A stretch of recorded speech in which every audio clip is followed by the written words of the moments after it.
On a very historic Monday, we welcome you into Three-Man Front. Pat, Landrum, Molly, Conrad with you until 2 o'clock. So much on the calendar today. They could have, spread it out a little bit. It does seem like a lot. Well, I mean, I know the Constitution says one thing, so you have to do that. But the college football national championship game, they couldn't had a little bit of flexibility there. Well, we're under a new format, Pat. Maybe the show must go Tuesday, on. Mm-hmm. Perhaps. So really, if you're a weather geek, if you're a political geek, if you're a sports geek, today's your day. There's a lot going on. Today's your day. And then tomorrow we won't have anything going on. Except basketball. Yeah. Well, it looks like we won't have anything going on, at least for our area. Maybe you just you draw that imaginary line from Chilton County and go down. Yeah. I mean, the southern part of the state, I mean, they've got... And they deserve it. Do they? Yeah, I feel like they get neglected sometimes when we get our snow. So the kids down there, they deserve it. I saw where Houston, Texas, they are scheduled to get about 4.5 to 5 inches of snow. Wow. I remember when I was living in San Antonio back in middle school, and we actually got a snow. And that was something else. Snow in front of the Alamo. That was pretty cool. And it lasted about 4 or 5 hours. It was back to 75 degrees in the middle of winter. Yeah, if it's going to be this cold, I would just prefer it just go ahead and snow. But it's just going to be really cold. Yeah, it is really cold. Snowing yesterday a little bit. Yeah, you got the faucets running. No, I've got the insulated things on my spigots outside though. Of course you do. Yeah, fancy schmancy. I had the people. I had to go wrap mine in towels. You had your people do that? Yeah. Yeah, I had to do that too. Mm-hmm. I've got athletic socks and duct tape on mine. Oh, do you? Yeah. Oh, you don't have the actual. I did. I don't know where they are. And last night when I remembered I needed to do it, I just went into the drawer and said, you know what? I don't like these socks. I had to use my last pair of socks to cover my faucet, so I'm no socks. Have to go buy some. You are wearing socks, aren't you? Yeah. Okay. Are your feet not cold? It's way too cold. Normally it's a hygiene thing, and we're concerned about it if you're not wearing socks. But today would be more of a frostbite thing. I don't like to feel my piggies. Coming up on the show today at 10:30, we're going to go over to Atlanta, Georgia. Tim O'Malley from Irish Illustrated. He's going to join the show. We'll give a preview of tonight's game between the Fighting Irish and Ohio State. 11 o'clock, Trey Wallace, also in Atlanta. He will join the program. He has been with us each and every week throughout the college football playoff. He has been at all the top places. I mean, he was in Columbus when it all started against Tennessee. He's made his way now to the national championship game, so Trey will join us. And then Bill Clark, his final appearance on Mondays here on Three Man Front, as he'll give us his preview. He gave us a little bit of a preview during the Bill Clark show last week on the podcast, but he'll kind of go a little bit further this afternoon in regards to who he likes in the national championship game. Let's start with what happened in the NFL yesterday, because last night's game between the Ravens and the Bills, that lived up to it. You know, the wild card weekend was not very good of a weekend, but I think we can all admit that what took place this week in the divisional was completely different, excitement everywhere. Yeah, it was. We got a compelling game, and you didn't know what was going to happen after what we saw in the first half of the Bills and the Ravens, but that ended up being everything that we had bargained for, and you got to give credit to the Bills stepping up on the defensive side of the ball, and uncharacteristically, Lamar Jackson, who had 4 turnovers or 4 interceptions all the season. It was not his best game. Mark Andrews got to feel bad for that guy. But Ravens, there's no reason to point fingers. You just point them at yourself. And you didn't do the things that you have been doing down the stretch to win a football game, and give credit to the Bills. And it's not Lamar Jackson's fault. I don't think he's going to take a lot of criticism today, especially in Baltimore. He has a record of 3-5 in the playoffs, but unfortunately, Conrad, Mark Andrews picked the worst game to have one of his worst games as a pro. Yeah, Mark Andrews hadn't lost a fumble since 2019. 5 seasons since he's last lost a fumble, and it comes at a critical moment. Then of course, he bobbles the 2-point conversion at the end of the game that would have tied it, and Buffalo, they would have had a chance to go and kick a field goal to win it. But certainly disappointing. But again, I mean, it was a great game all around and a great weekend all around. But this is my favorite stat from the weekend. In all 4 of the divisional round games, the losing team outgained the winning team in all 4 matchups. You don't know if we're going to see that again for a very long time. No, that was pretty amazing. So we're going to get the atypical Chiefs in the conference championship game taking on the Buffalo Bills. They were 23-14 winners over the Texans. that game was mired in controversy because questionable call after questionable call after questionable call. It was something very interesting to watch in regards to some of the calls that happened for the Chiefs, against the Chiefs, whatever the case may be, that a lot of people in the state of Texas kind of wondering what the heck's going on. Yeah, and you point to that, but can we not point to C.J. Stroud getting sacked 8 times by the Chiefs? I mean, you get it's not like it was a clean game and this was the officials, but no, I heard that, and I heard it echoed throughout the locker room of the Texans after the game and pointing at the officials. But I feel like the better team won, and we are going to get that matchup. Whether it was going to be the Ravens and the Chiefs or the Bills and the Chiefs, that will be a highly anticipated game. A lot of eyeballs on that one. Well, this is what Landrum was talking about. This was after the game where they did not mince words whatsoever. This is their feelings on some of the calls or the non-calls in the game. I mean, the whole world see, man, like what it is, bro. But it is what it is. We knew it was going to be us against the refs going into this game. And, I talked to you guys early this week. And I was just saying, like, man, like, we got to go out there and we got to do us better. We knew going into this game, man, it was us versus everybody, right? When I say everybody, it's everybody, all of whatever. Everybody, the naysayers, the doubt, right? Everybody. Yeah, those things are tough. I'm not going to go back and forth on what I thought was a call, what I thought wasn't a call, and one of those things you kind of know what's up before you even walk in the arena. Definitely some things that I would question, but at the same time, they're the professionals. They're getting paid to be refs, and, they did ultimately their best. And, but, this kind of thing, it's us against the world, when you're playing in these type of environments and games. You heard Will Anderson Jr. was one of those voices on there where he basically called out the referees. Then you had D'Amico Ryans, former Alabama linebacker, use the old naysayers line. Not very shocking. But the thing that you cannot deny, Houston was penalized twice as much as Kansas City, and they had almost 3 times the penalized yardage than Kansas City. Yeah, I mean, look, the officiating is not the reason you lost a game, right? You lost a game by 2 possessions. It didn't come down to the final play and a bad call on the final play of the game or something. The officiating was pretty bad. The roughing the passer on Will Anderson, terrible call. The Chiefs were doing the same thing to C.J. Stroud and didn't get called for it. I totally agree with that. But what you can't do in that situation is the Chiefs offensively didn't really have a whole lot going for them, and you're the Texans, and you're settling for field goals. You can't settle for field goals. You are playing the 2-time defending Super Bowl champions, the best team of the last 5 years of the NFL, and you're settling for field goals. And at the end of the day, that's ultimately what cost them. Is you had opportunities in that first half to kind of put the Chiefs down, force them into a hole going into the second half, but you kept settling for field goals. So the officiating was bad. I agree. A lot of calls did go the Chiefs' way, but it's not the reason you lost the game. All right, so the AFC is set. Let's go to Detroit, Michigan, Molly, where I know you were out of town, but I know that you probably found your way to a television set to watch what happened there in the Motor City, and it was not pretty. No, it was not. And to make matters worse, my brother was actually at the game. He bought a ticket last minute. No. So he had to witness that in person. But no, again, being, the Lions being my childhood team, I was honestly just, as a fan, kind of grateful to even be in that position to be the number 1 seed. But, hats off to Jay Daniels. He looked extremely poised. And, of course, Detroit outgained Washington. But, when you turn over the ball 5 times in a game, obviously Jared Goff had 4 interceptions. It's going to be hard to win. 28 points alone in the second quarter, that's definitely a statement. And, last time the Commanders or Washington won a playoff game was in 2005. Mm-hmm. So again, I'm not mad. I'm still proud to be a Lions fan. I promise. Obviously it stings, but again, hats off to the Commanders. We had somewhat of a scoregami, though, because you had the 42 points that were scored in the second quarter, and that's the highest total that we've had in NFL playoff history. So, Molly, you got that to take into the offseason. And you can't say enough about the former Alabama running backs in this game because, my goodness, Brian Robinson, 77 yards, 2 touchdowns. Jahmyr Gibbs ran for 105 yards, 2 touchdowns. Detroit now becomes the second 15-win team to not win a single playoff game in the Super Bowl era.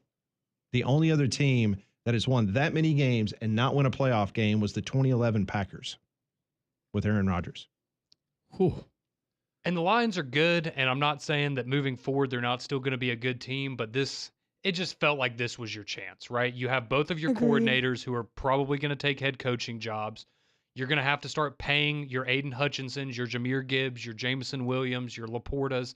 All of these guys are going to have high dollar tags associated with them in the future, and it just really felt like it was setting up very well for Detroit, and they unfortunately just kind of missed their opportunity. But like Molly said, when you have 5 turnovers and the other team doesn't have any, you're essentially never going to win a football game that way. So it is what it is. It's unfortunate, but it was an exciting game nonetheless. Yeah. I mean, I was watching It the was second entertaining. half. You're expecting the Lions to make a comeback, but credit to the Commanders. They look like a team that was playoff savvy, not a team that's very foreign to being in this type And of Jaden situation. Daniels almost going to replicate what Joe Burrow did coming out as a Heisman winner out of LSU. And we know that Burrow had the injury early on, but Jaden Daniels, who would have thought that I mean, he was exciting to watch, and you thought, okay, he makes a huge impact in this offense, and it was so impressive in some of the ways that they won games this year. But for them to go in and handle your business, and it never hurts when the other team gives it to you 5 times. But that's cool. 34 million people watched the game the other night.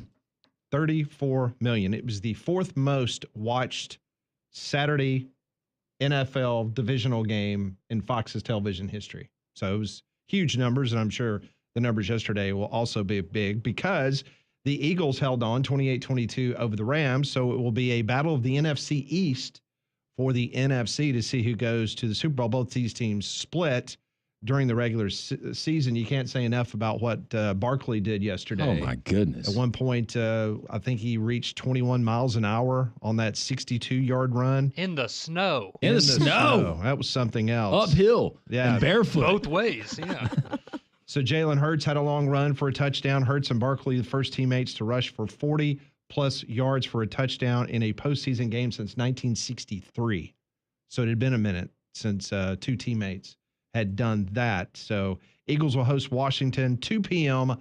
Sunday. You can hear the game right here on Jocks 94.5. As I mentioned, they split during the regular season. So you guys excited? I know you're not excited because the Lions aren't in it, but this matchup, is it captivating to you guys? Yes. Is it exciting? It is for me because we'll see if the Bills can finally get over the hump and do what I think a lot of people don't think that they could do at Arrowhead. But the Jaden Daniels story, and then with the Eagles and that game and kind of getting together 2 very familiar foes, and that should be really, really exciting. I am excited.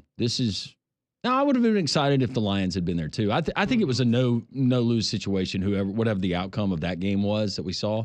But nobody doubted that the Chiefs are going to be there.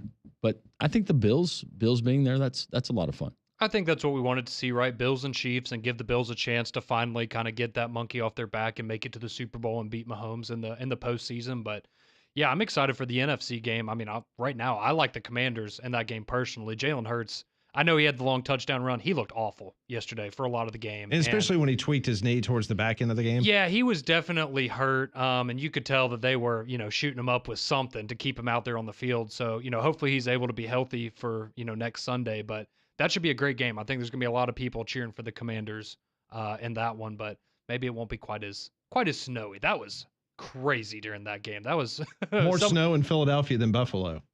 Go figure. Ooh, it was. I mean, because you're starting the beginning of the game, and you're like, oh, it's not that bad. They're going to manage this. And then as the game progressed, I mean, it was a blizzard at times out there. That sure was.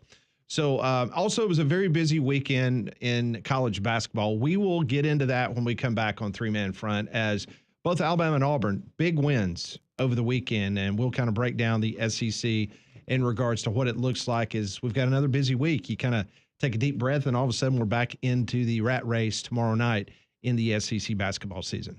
Well, if you're looking for a great place to catch the national championship game tonight, again, that's going to kick off at 6:30 on ESPN.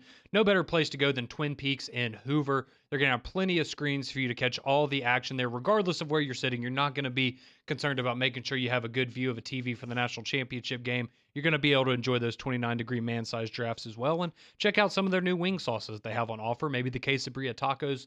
Whatever suits your fancy, they're going to have it for you right there at Twin Peaks in Hoover. They also sponsor our daily poll question here on the show. And Molly, I believe Our question today has to do with tonight's national championship. Yeah, simple question. Who will win tonight? Will it be Notre Dame or Ohio State?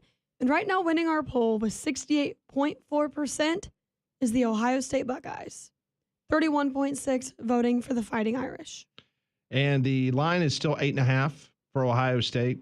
45.5 is the point total in that. Go vote at the three-man front Twitter page. When we come back, SEC basketball, big wins by Alabama and Auburn on the road this weekend. We'll get into that. Bottom of the hour, we will head to Atlanta and talk to Tim O'Malley from Irish Illustrated.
It's 10:19, Jocks 94.5 on this National Championship Monday, Inauguration Monday. It's also Martin Luther King Jr. Day here in the United States. So a lot going on. Appreciate you making us a part of your Monday here on Jocks 94.5. Well, No Shoes Nation is headed to a new dimension in 2025. Kenny Chesney is going to be live at the Sphere in Las Vegas for 12 shows this May and June. and you could be there. So one winner will score a trip for two to this once-in-a-lifetime concert experience, including round-trip air to Las Vegas, a 2-night stay at the Virgin Hotel, entry into the VIP pool party, and 2 VIP tickets to see Kenny Chesney live at the Sphere. So to enter, text the national keyword ALONG to 95819. That's ALONG to 95819. Contest rules are available at jocksfm.com. It was a big weekend of SEC basketball. I think every time any of these teams are going to take the floor, it's going to be big games. It doesn't matter what your record is. It's the type of the conference that we have been waiting for many, many years. Let's start with a top 10 matchup as number 4 Alabama. They go to Kentucky. Bama bounces back nicely. 102 points scored in Rupp Arena. They knock off the Wildcats 102-97. It was just an impressive win, Landry, when you think about a team that turned the ball over 21 times against Ole Miss. They played a really clean game against Kentucky. It was very impressive. Yeah, 2 best offensive teams in the country. We knew that we were going to get a lot of points. The good news for Alabama, you had Grant Nelson, who stepped up and did something that we've been expecting him to do, the double-double, 25 points, 11 boards. Mark Sears coming up clutch, as he typically does. That's no surprise, but scoring, 16 of his 24 in the second half. Alabama shot it well from the free throw line. They jacked up a bunch of threes. You'd like to see more high percentage shots going up. But, yeah, for Alabama to go into Rupp and to beat that Kentucky team, that's a huge win and a big bounce back. So you say it was kind of a wash, not holding serve at home against Ole Miss and that performance that we saw last Tuesday, and then to go on the road, I think that says a lot about maybe the makeup of this Alabama team. Yeah, and I mean, obviously I had a rooting interest in this game, but just from a spectator standpoint, I thought this was the best college basketball game I've seen all season long. It was excellent from the tip all the way through all 40 minutes. It was just back and forth, and you mentioned it, Landrum, but the thing that really stood out to me was Alabama's free throw shooting, because that's something that's been problematic for them at times, not only this year, but over the last couple of years. And you go 29-34 from the charity stripe, you get 14 more attempts than Kentucky. And ultimately that played a big part in how Alabama was able to win. But yeah, Grant Nelson was great. Mark Sears hit 8 of 9 free throws in the last, 2 or 3 minutes of the game until he got to the charity stripe, and then he made Kentucky pay for that. And I thought it was the best game that we saw from Cliff Amore as well, having a couple of opportunities around the rim. So all around a very, very solid effort. And one of the pivotal moments in the second half was when Alabama was able to go on that 14-2 run, and that kind of set the tone and ended up being too much for Kentucky. Mm-hmm. So Bama now 5-1 in true road games this season. Pretty impressive. Yeah. Not bad. Also, Bama became the first team since 1980's Duke Blue Devil team to beat both North Carolina in Chapel Hill and Kentucky at Rupp in the same season. First time since 1980 that has happened. We don't have to look at North Carolina's record this year, but still impressive. And that 1980 Kentucky team with Kyle Macy and Bowie and those guys, that was kind of a really good team. So you got Vandy and Bama, which that's a more interesting game now. And we'll talk a little bit about what Vandy did over the weekend. But Auburn, second win in a row, Landrum, with no Janai Broome.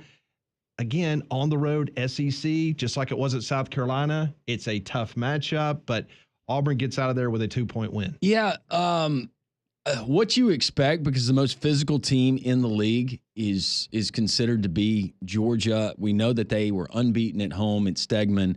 It was a great environment. You got to give Mike White a lot of credit in flipping that roster and NIL in the transfer portal. It looks like that Georgia is now committed to playing basketball. Auburn builds a 17-point lead, but there was, and I appreciate the fact that the officials, Pat Adams and that crew, they let them play. It was a physical game. They knew what they were going to get. You didn't get a whole lot of ticky-tack fouls. Auburn struggled, though, with the bunnies, as they call them in basketball, the easier shots, not scoring through contact. I know Bruce Pearl made mention of that in his postgame. But Tahad Pettiford, this is a guy that just, if you're going to make one of those deep runs, you have to have guys like Tahad Pettiford, big moments. The moment wasn't too big, 5 of 7 from the outside. He was huge. Baker Mazzara came up with some big plays. You just survive and advance, and that's what Auburn was able to do in getting the 2-point win. It wasn't pretty, but it all looks the same when it comes out to wins and losses in tournament time. And so give credit to Bruce Pearl and that team. Yeah, it was the worst shooting performance for Auburn this year in a game, 39%. That's the lowest of the season. But they only trailed for 30 seconds. And you shot entire 43% from three. Yeah. That helps a little bit. Making 10 threes, that certainly helps. And to have a 17-point lead, to see that thing dwindle down. But as we've seen in other games this year, Auburn they found a way to keep pushing the lead back. And I'll tell you what, the final 30 seconds of that game seemed like it took an hour. I was about to say, this game was the poster child for the people that are like, I don't like basketball because the last 30 seconds always takes 30 minutes. And yeah, that's about how long it took on Saturday for that game. But it was a crazy finish. But we also, we were just talking about Alabama, Kentucky, and their job from the free throw line. If you're Georgia, 9 of 20 from the free throw line in that game. Pretty easy to look at that as maybe an area that some improvement is needed to win these kind of games. Well, there's no secret that the quad one wins, they keep piling up like cordwood for the Auburn basketball team. 10-1 now in quad one games. The closest behind Auburn, if you take a look at the net rankings, the closest behind Auburn in that category is Oregon. They're 8-2. Coming in at number 3 is Kentucky at 6-4. And then Bama's behind Kentucky at 5-3. So think about that. They have twice as many quad one wins as Alabama does. And Alabama's a top 4 team in America in quad one wins. Yeah, and look at the rest of the SEC as it stands right now. Auburn's got a chance to pile up some more. You got another chance coming up on Saturday at Neville Arena. Is Tennessee's going to be rolling on it? I know we're going to talk about the Vols. But I was about to say, essentially every road game in the SEC outside of, I guess, the South Carolinas and Arkansas and LSU's, it's going to be a quad one game this year. Yeah, it's the 6th ranked win this season by an Auburn basketball team. That ties for the single season program record. They've already tied it. We're halfway through the year. And it was their Final Four year in 2018 and 2019. And we're not even halfway done with an SEC schedule. And they've already hit that mark. It's amazing what is going on down on the plains. We brought up Vandy. They stormed the court. So, man, Vandy's athletic department. What a year they're having. They had to pay money because the football team stormed the field after beating Alabama. And they beat Tennessee 76-75 on Saturday. They got to pay another fine now. That's right. It's the second offense. Doesn't matter what sport. It's the second offense. So that's going to cost them some money. The Vols missed a game-tying free throw with 2.8 seconds left. And their best player, too, in Lanier. Yep. The guy you would want. Vandy had lost 13 of their last 14 to Tennessee. No more. Tennessee now 16-2, 3-2 in the conference. Vandy is 15-3, 3-2 in the conference. That's wild. The same conference record as Tennessee. So Vandy gets the $250,000 fine for rushing the court. I just wonder how it works. I was thinking about, what if you're Clark Lee and you're sitting there in your office and you can get an email? It's like, hey, by the way, subtract $250,000 from your NIL. I'll just call Skip Bayless, make him stroke a bigger check this year. It'll be all right. Other SEC games, you had Florida over Texas, no big surprise. Heck of a game over in Starkville between Mississippi State and Ole Miss. It went to overtime, and Mississippi State, they get the win there by 3. A&M over LSU. Mizzou gives Arkansas another loss. Calipari's Hogs are now 0-5 in the SEC. Last time a Coach Cal team was 0-5 in conference play was 1988. And they got blown out by Missouri. It wasn't particularly competitive. Meanwhile, Oklahoma took out South Carolina 82-62. So if you're keeping score at home, if you add up all the Power 4 major leagues conferences, okay, there's only 4 teams in the so-called Power 4 basketball leagues that are winless in conference play, and 2 of the 4 come from the SEC. Arkansas and South Carolina, winless.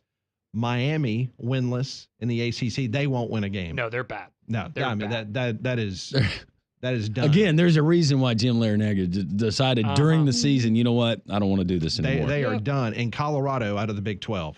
So the Deion effect What's Coach is Prime doing? Yeah, it's not bleeding over to the basketball program. I guarantee you, Travis Hunter can play basketball. Yeah, there's no doubt. He'd probably be the best player on their team. So you have all the good with the SEC, but then you have 2 of the 4 worst teams in conference play reside in the SEC. It's because the league's too good, Pat. We cannibalize ourselves just like in football. That's right. Absolutely. Speaking of football, when we come back, we're going to head to Atlanta, Georgia. Tim O'Malley from Irish Illustrated. He's going to join us, give us a preview of the underdog Fighting Irish going up against the Buckeyes. That's tonight right here on Jocks 94.5.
It is 10:33, Jocks 94.5, Pat Smith, Landrum Roberts with you. Molly Robinson, Conrad Van Order as well, be here until 2 o'clock. Big one over in Atlanta, Georgia, about 2 hours east of here at Mercedes-Benz Stadium. It's kind of odd. No SEC team for the second year in a row will not be participating in the national championship game, but the Notre Dame Fighting Irish trying to do something they have not done since 1988. Joining us from Irish Illustrated, our good friend Tim O'Malley joins us here on Three Man Front. Tim, I hope you're doing well, and tonight's game goes without saying. It's a mammoth matchup between two big Midwestern powers, and I know the Irish feel pretty good with that underdog role going into tonight. Yeah, they're definitely very comfortable with it. I've mentioned a few times that I think 0-0 at the end of the first quarter, 3-3 at the end of the first quarter favors the Irish. And someone mentioned on our site, well, what about 14-all? I said, no, I don't think that favors Notre Dame. I think you got to get this into an uncomfortable situation for Ohio State. Obviously, Notre Dame's not turning down 2 touchdowns early, but just the tenor of the game, I think you want to, if you're Notre Dame, a win here is the teams are in the 20s when this game ends, not anywhere higher than that. Tim, when you look at Ohio State and what they've been able to do, especially on the offensive side of the ball, for Notre Dame defensively, how much of that is a concern, whether you go position by position or defense as a whole, for defense coordinator Al Golden? Yeah, I think as a whole it's tough because obviously they have the stars outside in Smith and Egbuka and Carnell Tate, who he may not be those two, but when those two are on the field with him, he is just as dangerous because he's getting a lot of one-on-one from the slot in a two-way go. Notre Dame loves man-to-man. They play it more than anybody. 54% on the year is man-to-man. Maybe they flipped that to 45% in an effort to slow down the Buckeyes' downfield passing attack. But even in zone coverage, that's where Egbuka can really hurt you. He has 16 catches against Notre Dame in the last 2 years. He's the one that's hurting the most when they had Marvin Harrison. Notre Dame shut down Marvin Harrison last year, did a good job against him in 2022. A lot of that was Benjamin Morrison. Benjamin Morrison and Cam Hart, neither one playing in this game, but Notre Dame's got really good corners. They love man-to-man coverage. You just can't do it all game against against Ohio State, because at some point that 65-yard touchdown is coming that Notre Dame has not had hit them this year, and that's kind of a death knell because Notre Dame doesn't really have that in their arsenal other than Jeremiah Love, who, as hard as he's running now, remember, he does not have a run over 9 yards since that 98-yarder. That's the sprained MCL right there. He's just running hard. He is not the regular breakaway back. I don't think he can be until he's fully healthy. Well, it has been magical. We talked to you a couple weeks back about how good this football team was to turn the page in regards to after that surprising loss at home to Northern Illinois. But if you go back from that point moving forward, to you, Tim, what was the most impressive thing about this football team? Was it them defensively kind of shoring some things up, or was it just being able offensively to get enough big plays when they needed it? I think, offense complements the defense, but it's the defense and special teams that have done this. If you look back to the Georgia game even, that's a 3-3 game where obviously Notre Dame is whether they were the technical underdog or not, that was a 2-point spread that kept going back and forth. I think most of America viewed Notre Dame as an underdog to the SEC champion. When it's 6-3 and all of a sudden it's 13-3 and 20-3, mostly because of defense and special teams, that's where they got them. It wasn't like either team was good on offense. Notre Dame was outgained in that game, and they were just so much better on special teams, and their defense made the big play. And then against Penn State, their defense made the big play again. You can kind of feel it coming. If you're putting the game in Drew Aller's hands, you can see Notre Dame's defense making a play, and I think that's what they have to do again. Now, Will Howard, I think, is a more accomplished player than Aller, but Will Howard has seen some ghosts, too, when he drops back to pass, and that's what Notre Dame has to do. That's why I think the mix of zone and man is huge. The defense has been great all year. The unfortunate thing is Ohio State's defense has been great all year, too. When they lose, it's not because of the defense. They played really tight games when they lost to Oregon and, of course, Michigan. I don't even know what to make of the Michigan game. It's about as crazy as the Northern Illinois game when you think of it now. Tim, when you look at Irish quarterback Riley Leonard and staying out of third and long, obviously that's going to be the emphasis. It is for every team, but right. Prior to the last matchup, Notre Dame had struggled in that down and distance for most of the season. For Riley Leonard tonight, what is the hope for Marcus Freeman Irish fans as far as how he operates in that offense? How many wrinkles do we see? And I guess the emphasis, as it always is he's got to be able to protect the football. Yeah, he's got to be cleaner than he was against Penn State. I think there was his first interception against Penn State. That's just an athlete missing a throw. That's okay. It could happen tonight against a great Ohio State secondary. When you may have a misread and you're throwing to the boundary end and it's picked off in deep in your own territory and you're kind of handing them 7 points, you can't afford that against Ohio State. Leonard's been good at protecting the ball most of the year. He was not against Northern Illinois. It almost came back to bite him against Penn State. So you could live with one interception. You figure Notre Dame is going to force a turnover. I mean, they forced 32 turnovers this year. That doesn't include what I consider turnovers, which are special teams plays where you're blocking a punt, blocking a field goal. Going for it on fourth down and getting it and keeping the ball away from Ohio State is a big one as well. But what I really think is huge, and I can't stress this enough, is I think Ohio State's the better team and the better defense against what they're facing offensively. I think the defenses are equal, but Ohio State's offense, of course, is superior. Notre Dame has gone for it on fourth down all year long. They've gone 26, 28 times.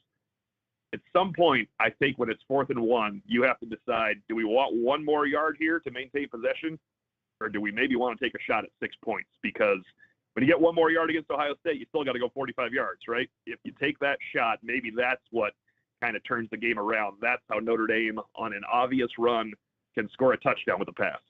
Tim O'Malley joins us from Irish Illustrated, getting ready for tonight's game against Ohio State in the national championship. So, Tim, you kind of set the stage a little bit earlier in this interview in which you were talking about maybe a low-scoring game.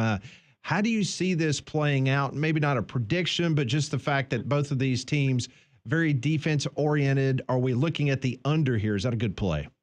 Yeah, I think so. Notre Dame snuck over with Penn State. You kind of got the feeling that might happen because they were 6 days away from the game with Georgia, and you're kind of worn down defensively. That should not be the case here.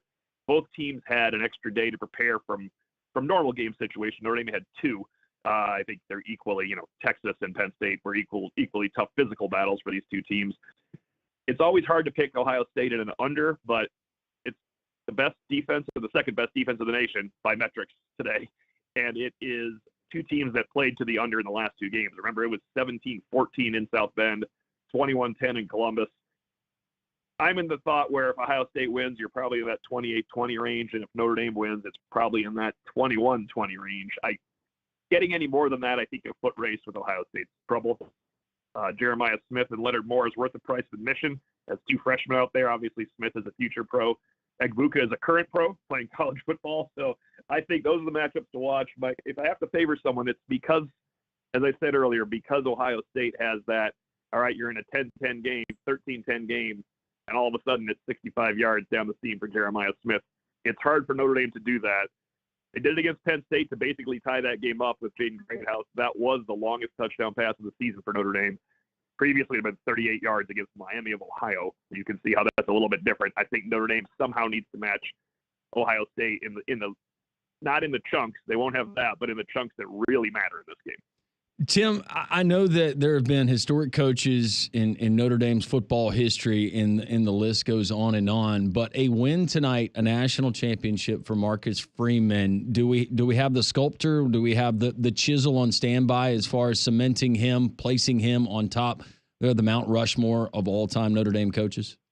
Yeah, they have a statue for all the guys that won it. Dan Devines is recent, and his would be next because, look, Ara Parseghian turned it around, but most of Ara's championships, other than his first one, you're looking at 7-year gap, 4-year gap for Devine, 11-year gap for Holtz. You're looking at a 35-year gap and a playoff run, obviously unlike any other, because only Notre Dame and Ohio State have had this type of playoff run so far. Notre Dame hadn't won a major bowl in 31 years. They won 2 in 8 days in the Sugar Bowl and in the Orange Bowl. It would be not a miracle, but a heck of a job at Marcus Freeman. And all those coaches I mentioned won in their 3rd year.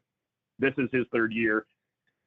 Don't know if they would make that statue while he was there, but it would be going up shortly. We've joked about that at Irish Illustrated. That as you said, get the sculptor ready. I'm trying to figure out where they would put it, but you got to win a national championship at Notre Dame to consider those things. And this would surprise most, I think. I don't mean going into today. It's not a shock if they win now, but at the beginning of the season to say it was playoff or bust for Notre Dame. It was championship or bust for Ohio State. I think Notre Dame winning one playoff game was the goal this year, the logical goal for fans.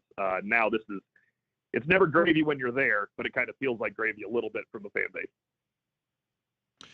Tim, I want to ask you this. You follow this at Irish Illustrated on a daily basis. We cover the SEC on a daily basis from a recruiting standpoint.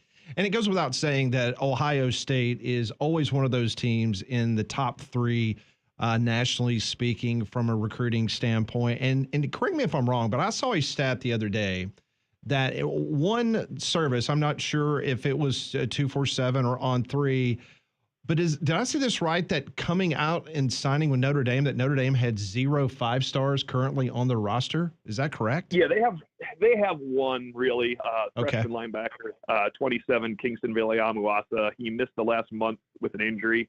He came back for the Georgia game and was in a pass rushing role, kind of a dime role. He actually played very well against Penn State, was a bit of a game changer in the middle. And they rotate 5 linebackers. He's back in the rotation, and he needs to make those plays again today. They had some really, really high 4-stars. Another one's a linebacker, actually, Jalen Snead from South Carolina. But yeah, they don't get a lot of 5-stars. They do get a very healthy dose, of course, of the 4-stars, which is why they're here. What really happened was Benjamin Morrison was a low 4-star. He's going to go to the NFL, and Leonard Moore, his replacement when he got hurt, was a 3-star. Those dudes played like 5-stars. They have done a great job of finding 3-stars to play like high 4-stars and 5-stars, and that's kind of where they operate. But it's always better to get 5 5-stars every cycle because a couple of them work out, and they tend to work out at a higher rate than the other guys. It's just they have lived in the 4-star land, and their development has been great recently. Really, the shout out is to the secondary. They never had this type of coverage or speed in the secondary under Brian Kelly. You'd have Kyle Hamilton and 3 guys not like Kyle Hamilton. Now they have 4 or 5 guys in the secondary that can play with anybody. Tim, do your best at trying to guess the contingents of Notre Dame fans versus Ohio State fans, and what percentage are we looking like there inside of Mercedes-Benz tonight? I think it'll be a pretty good split. I mean, Ohio State has them by millions in terms of graduates, but Notre Dame fans they've been waiting for this one for a long time. All the people that went to the Sugar Bowl, the Orange Bowl, are still coming to this one. I think anybody that ponied up for those games has decided to pony up again. I did hear Ohio State's coming in droves today. I know Notre Dame was dominating the airports yesterday. I've seen a pretty healthy split. These both fan bases travel great. This is not one to miss. They can both kind of make their way down, but it's a pretty big deal for Irish fans, and I know Ohio State as well. Like the players and the coaches and the families and the fans all react the same to a national championship. But when you haven't won in 35 years, there's a lot more at stake. Because as you know, if you wake up tomorrow and Notre Dame's national champion, that's a big difference than Notre Dame is the runner-up, even if runner-up means 24-23. To the victor go the spoils in this situation. That is Tim O'Malley. Outstanding job covering the Fighting Irish at Irish Illustrated. Tim, always appreciate your time, man, and your insight, and enjoy Atlanta this evening. Hey, thank you very much. Maybe next year we'll get an SEC Notre Dame matchup in this spot. We can talk again. There you go. Sounds good. Thanks, Tim. Appreciate it very much. That is Tim O'Malley joining us on the Buyers Right Hotline for all your insurance, financial, and HR needs. It's Buyers Right Insurance, a Higginbotham partner. We'll open up the phone lines. The text lines are open as well. We'll continue to preview tonight's college football playoff national championship, a game you can hear right here on America's home for college football and more. Jocks 94.5.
1050 Jocks 94.5 on this very historic day nationally.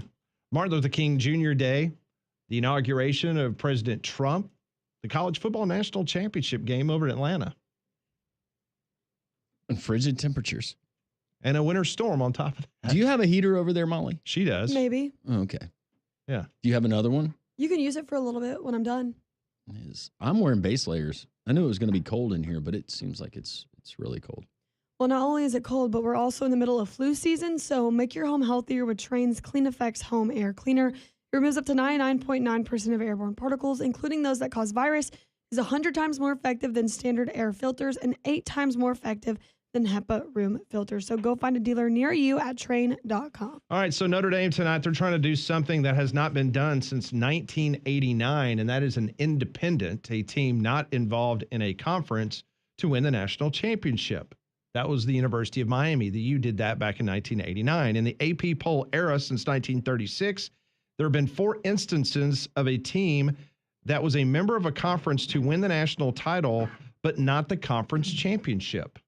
Because Notre Dame obviously did not play for a national championship, or excuse me, a conference championship, and neither did Ohio State.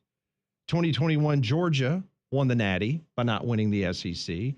2017 Bama did not win the Southeastern Conference and won the Natty. 2011 Bama did it, remember?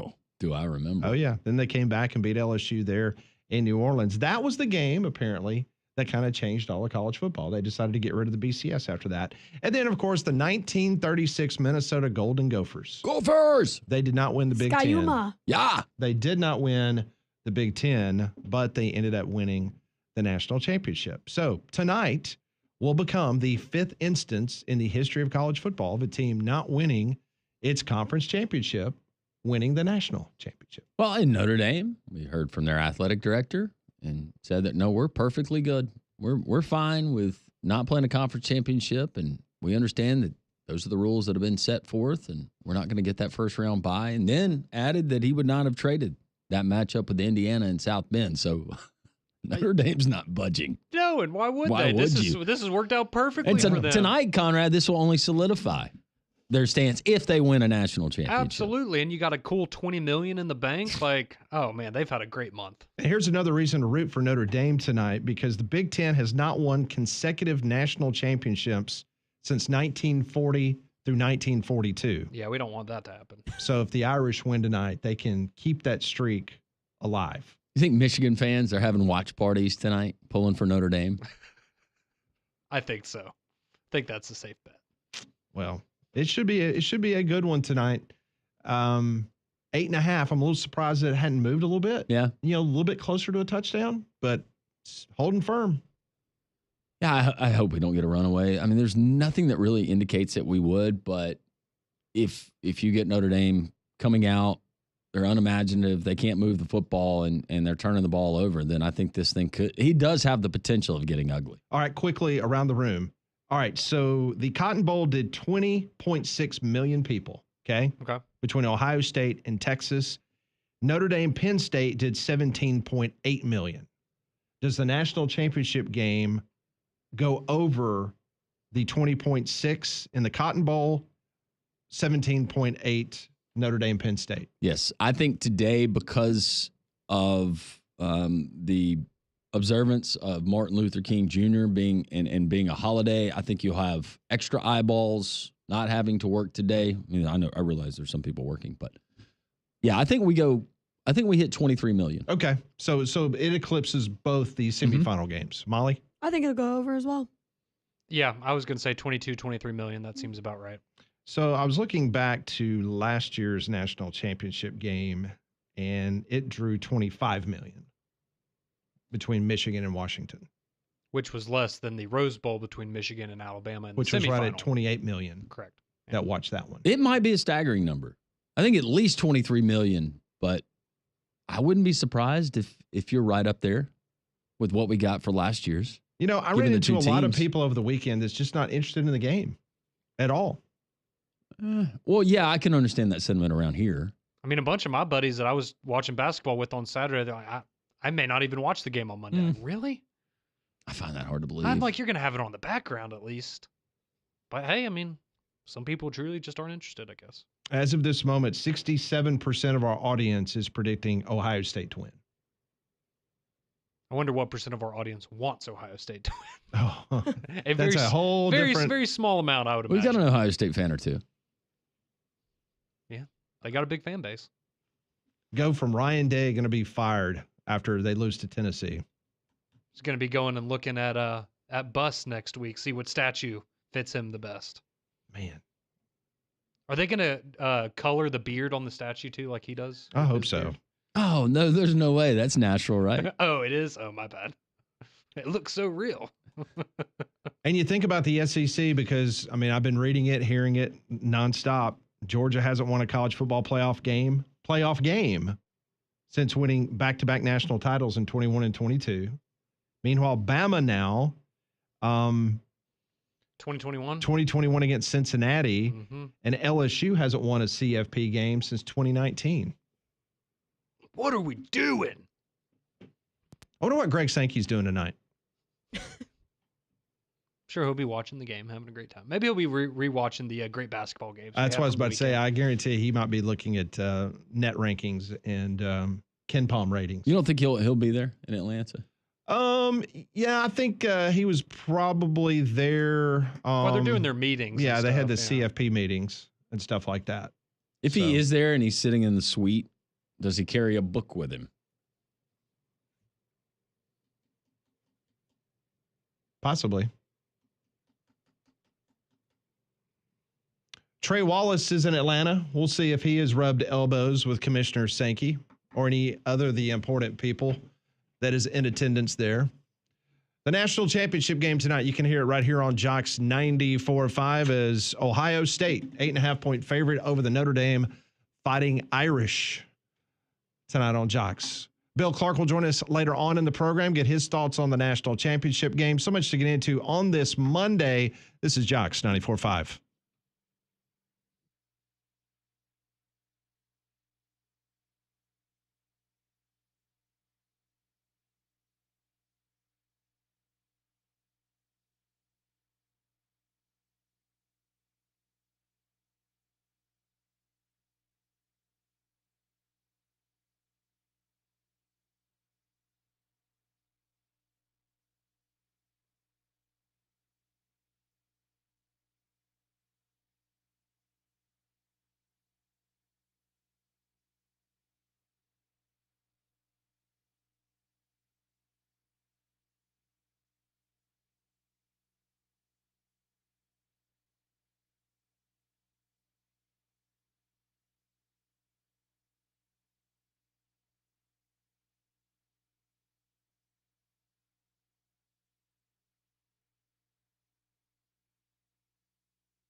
It is 11 o'clock on this historic day in across America as J.D. Vance has just been sworn in as the Vice President of the United States. Donald J. Trump momentarily as president. Today is Martin Luther King Jr. Day. Also National Championship Day in Atlanta, Georgia. Oh, yeah, there's that tonight. Yeah, there's that.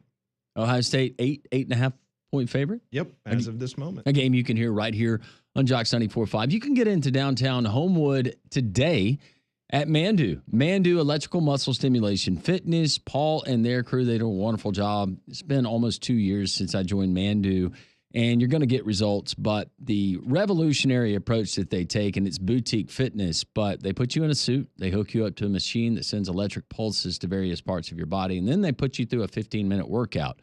Now, the degrees of intensity, they can vary for whatever you're trying to achieve results-wise. But one thing is for sure, you're going to get results, but 15 minutes. And because of the technology, it's the equivalent to 6 to 8 hours in the gym. Mandu in downtown Homewood.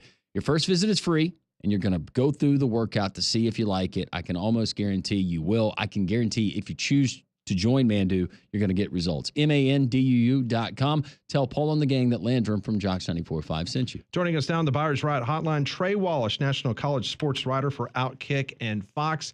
He has been joining us throughout this journey of the college football playoff, and I'm so happy that he is able to carve out a couple minutes for us here on Three Man Front. Trey, I hope Atlanta is treating you well.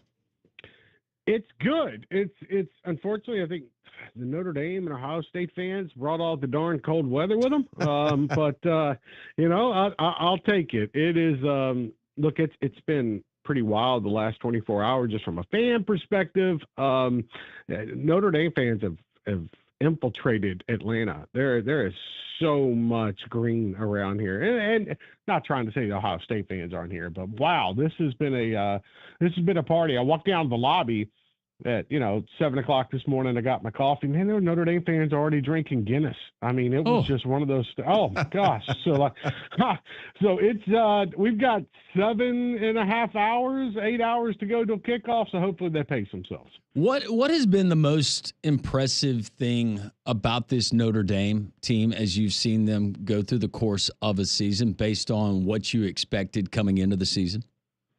I think the ability to mentally reset. I think, we all talked about it. After that loss in Northern Illinois, we looked at each other and we're like, okay, is this a 4-loss Notre Dame team? Like, what did we just see? The ability for them to get off the mat has been something that's been fascinating to watch unfold. Riley Leonard, who I know extremely well, being from the Mobile, Fairhope area, that young man, after that first game against Texas A&M, they come back and they lose at home to Illinois, and you're like, okay, what's this team going to really be about? And then they went out and they just took care of opponents. They put that behind them, and I think that when you have the ability to rush the football like they have, when you have the ability for Marcus Freeman to take risk in certain games, you've got a team that is dangerous, and you've got a team that, in my eyes, they're being overlooked tonight. Obviously, I get it what Ohio State's done, but look what Notre Dame has done this season after that Northern Illinois loss. They put that behind. The things could have gone so south after that loss, and then you turn around now, you see what they've done in the playoffs, beating Penn State, the way that they beat Penn State, coming down and kicking the field goal there. It's just certain things about this squad, and even Marcus Freeman, that make me a believer in them. And I think that Freeman has a very, very nice, future ahead of him as the head coach at Notre Dame. And I think that overall, when you look at this program, the speed to me off the defensive side, and I had a couple of Ohio State folks tell me this and work for their football program, it's their speed off the edges, their speed in the secondary. That's where I think they could catch Ohio State tonight. Trey, in regards to this Ohio State football team, you were there. You were there when it all started in the college football playoffs. So much, off the field conversation. If they don't beat Tennessee, is Ryan Day going to lose his job? And you told us day before the game that you were there on site, and you said, I think you had run into Ross Bjork and some other Ohio State people, and you told us that he's not going anywhere. Despite what everybody wants to hear, Ryan Day is good to go. He is now just 60 minutes away from winning a national championship. Just take us back to when you were there in Columbus versus Tennessee and how this team has rallied behind its coach. Yeah, I mean, it was what, a week and a half pretty much since that since that Michigan loss. Tennessee was coming to town, and they were buying up a crap load of tickets. I mean, there were probably 25,000 Tennessee fans there in Columbus, and I was talking with Ross Bjork. I was just taking a walk around the stadium, Ohio Stadium, and I ran into Ross, who I've known for years, and we had a conversation. And I was like, all right, man. So what do you feel about this feedback? And mind you, Ross came from Texas A&M. He's dealt with things like this, maybe not to the stature, but also with Jimbo and whatnot, and the transition and what I'm hiring that coach, and then all of a sudden Jimbo not meeting expectations. So you look at the Ryan Day situation, and we laughed about it. I said, okay, you got folks out here that are calling for his job, and it's like, okay, all right, are we really going down this road? And I remember just the conversation with him being more so, I'm not getting rid of this guy. Why would I get rid of this guy? Okay, they lost to Michigan 4 straight years. Okay, that's fine. It's not okay in the eyes of Ohio State fans, and I get it because it's such a big rivalry game, and I understand that part. But at the end of the day, you also got a team that's in the playoffs, and it's like what Ross said to me. Ross said, all right, well, I bet we make a run here. And Ross knew what had been going on in that building over that week and a half, 2 weeks, where the players said, okay, screw it. And Jack Sawyer wrote about it in the Players Tribune, where they said, okay, we got 2 options here. We can fold because everybody out there wants us to fold. Or we can say, you know what? We're going to go out there and we're going to prove everybody wrong. And I can't use the language Jack Sawyer did, but we're going to go out there and prove everybody wrong. We're going to choose option B. And that's what they did, man. They turned it on. They came out against Tennessee, and some folks are like, okay, maybe Tennessee's defense wasn't what it was supposed to be. Their offense surely hasn't taken the next step. And anyway, okay, that's fine. What do they do next? They go on the road, and they just beat the living hell out of Oregon. And put them in submission where that game was over at halftime, and then you go to the Cotton Bowl and you're beating up on Texas, and you're finding different ways to win that game. And you got Jack Sawyer coming off the edge and hitting Quinn Ewers and taking it back for the touchdown. What I'm getting at is this team just flipped a switch. Like, I get it. I understand everything that went on in that regular season finale, but now you got a squad that is on a rampage.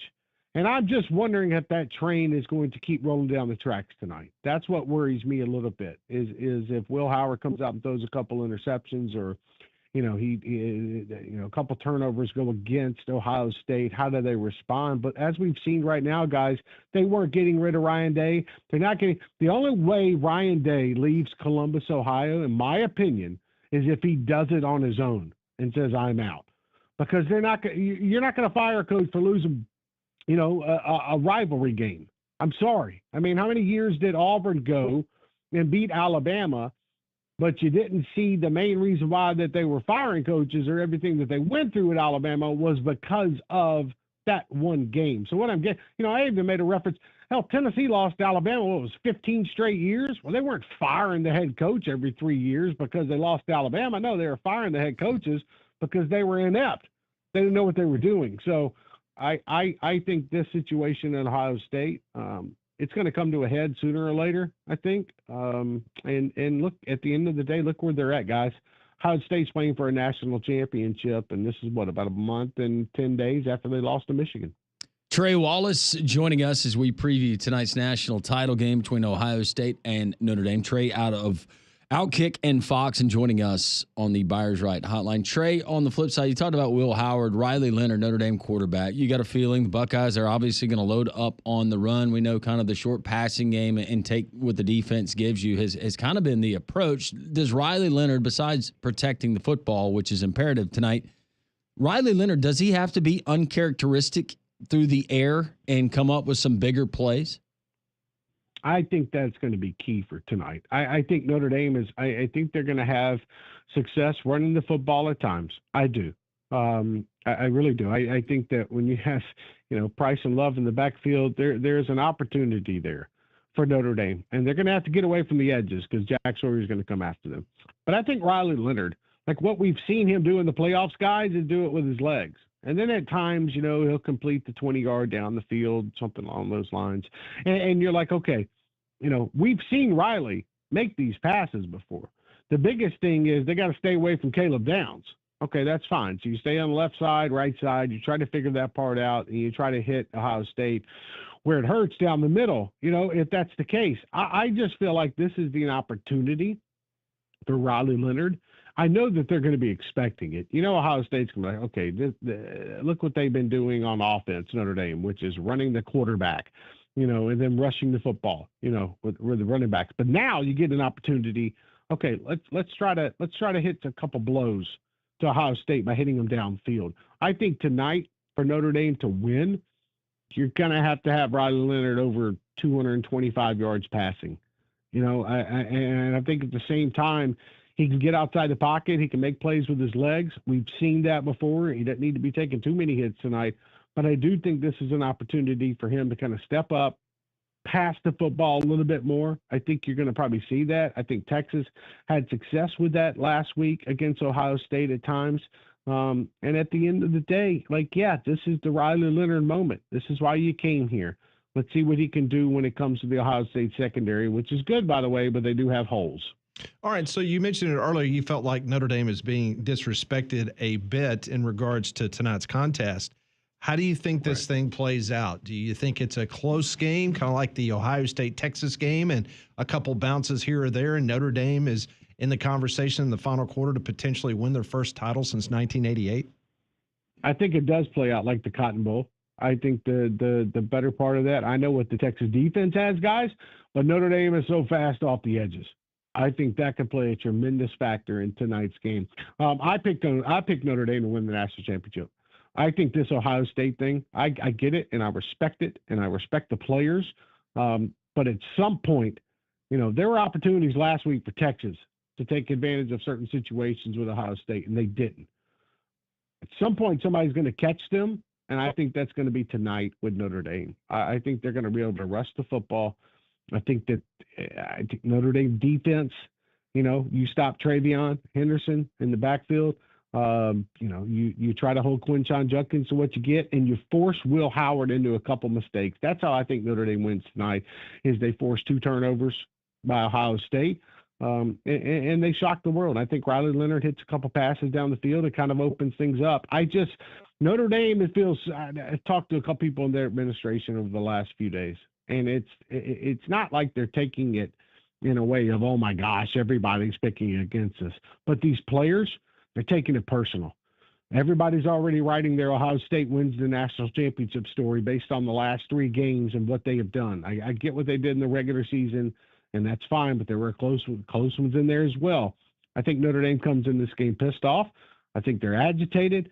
I think the fact that, Marcus Freeman is being overlooked compared to Ryan Day in this one, I think that goes towards Notre Dame's favor. I think we get into the fourth quarter, guys, and I think Riley Leonard completes a big pass, sets it up, Notre Dame scores, and they're going to win this game tonight. So call me crazy, but I watched Ohio State play 3 times in this postseason. I get it, but there are ways to beat Ohio State. And in my opinion, a defensive mind like Marcus Freeman can come up with a couple blitz packages and some stunts to force Will Howard into some mistakes. So, I might sound crazy tomorrow with this, and that's completely fine. But somebody's got to stop this train that Ohio State's on, and I think that Notre Dame can be the one to pull the lever. Even with Notre Dame being the underdog, I know that there's plenty of Notre Dame haters out there, and the same can be said for Ohio State. Yeah. Outside of the 2 fan bases, Trey, what's your best guess? Who do you think America's pulling for? Notre Dame has become the likable team. Yeah. And I've talked about that with so many people across the country and places that I've gone to over the last couple of weeks. Notre Dame is just, they beat Penn State, you know what I mean? Like they took care of Indiana. Like likable is a weird word to use with Notre Dame, but I think Marcus Freeman has done a good job as well. I think folks respect Marcus Freeman. College football fans will look at Marcus Freeman like, well, dang, I'd want him as my head coach. I think that's the way they look at it. They might not like Notre Dame and everything they've done in the past, and now they think they puff their chest out because they're an independent and they don't want to join the conference and whatnot. But they also hate the Big Ten, and I think that, if you're sitting there and you're asking somebody, okay, you got to cheer for one team tonight, like you have to, no ifs, ands, or buts about it, I think it would be Notre Dame. And I think it's just because of, we made fun of them so much for losing to Northern Illinois, but the respect factor for coming back and getting where they are now just makes it likable, man. All right, Trey, before we let you go, I know there's a lot of other things going on in Atlanta. The college football playoff managers, they had a meeting. They had to get together late yesterday afternoon. I know really no big news coming out of that, but I want to ask you, just the people around the game, other people that cover it like we do, what are you hearing? What is the buzz there in regards to the CFP moving forward? I know they're not going to get back together until late April, early May. What are you hearing in regards to the 2025 or beyond? Yeah, and that's the other thing, too, is a lot of people don't know that. So they're actually going to get back together in February for an A4 meeting. Okay. All right. So it's not going to be some big shindig, that they would do later in the spring. But they actually, and by the way, they can call a special session at any time. I think the likelihood of you seeing some kind of seating change for the 2025 season, I think that's going to be difficult because you got to get everybody on board here. You got to have a majority of vote. Still some commissioners out there that are kind of backing off from that. But I think the next big move is, again, how you're going to do the seating. How does this change when it comes to 2026 when the new contract comes into play and whatnot, and it runs through 2032? So I think first on the list will be seating. I think second on the list, and talking with a number of ADs yesterday that were here for their athletic director meetings here in Atlanta, I think the next thing will be, okay, how many teams are we going to expand to? Are we going to go to 14, and just keep it at 14, in 2 years, 3 years, or do we just jump right into 16?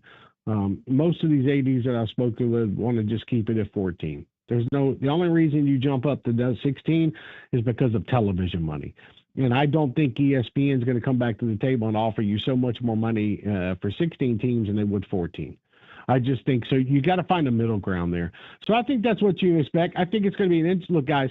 I thought last off season, we ended it and it was like, all right, cool. Like, let's see what kind of news. And then all hell broke loose with the NCAA.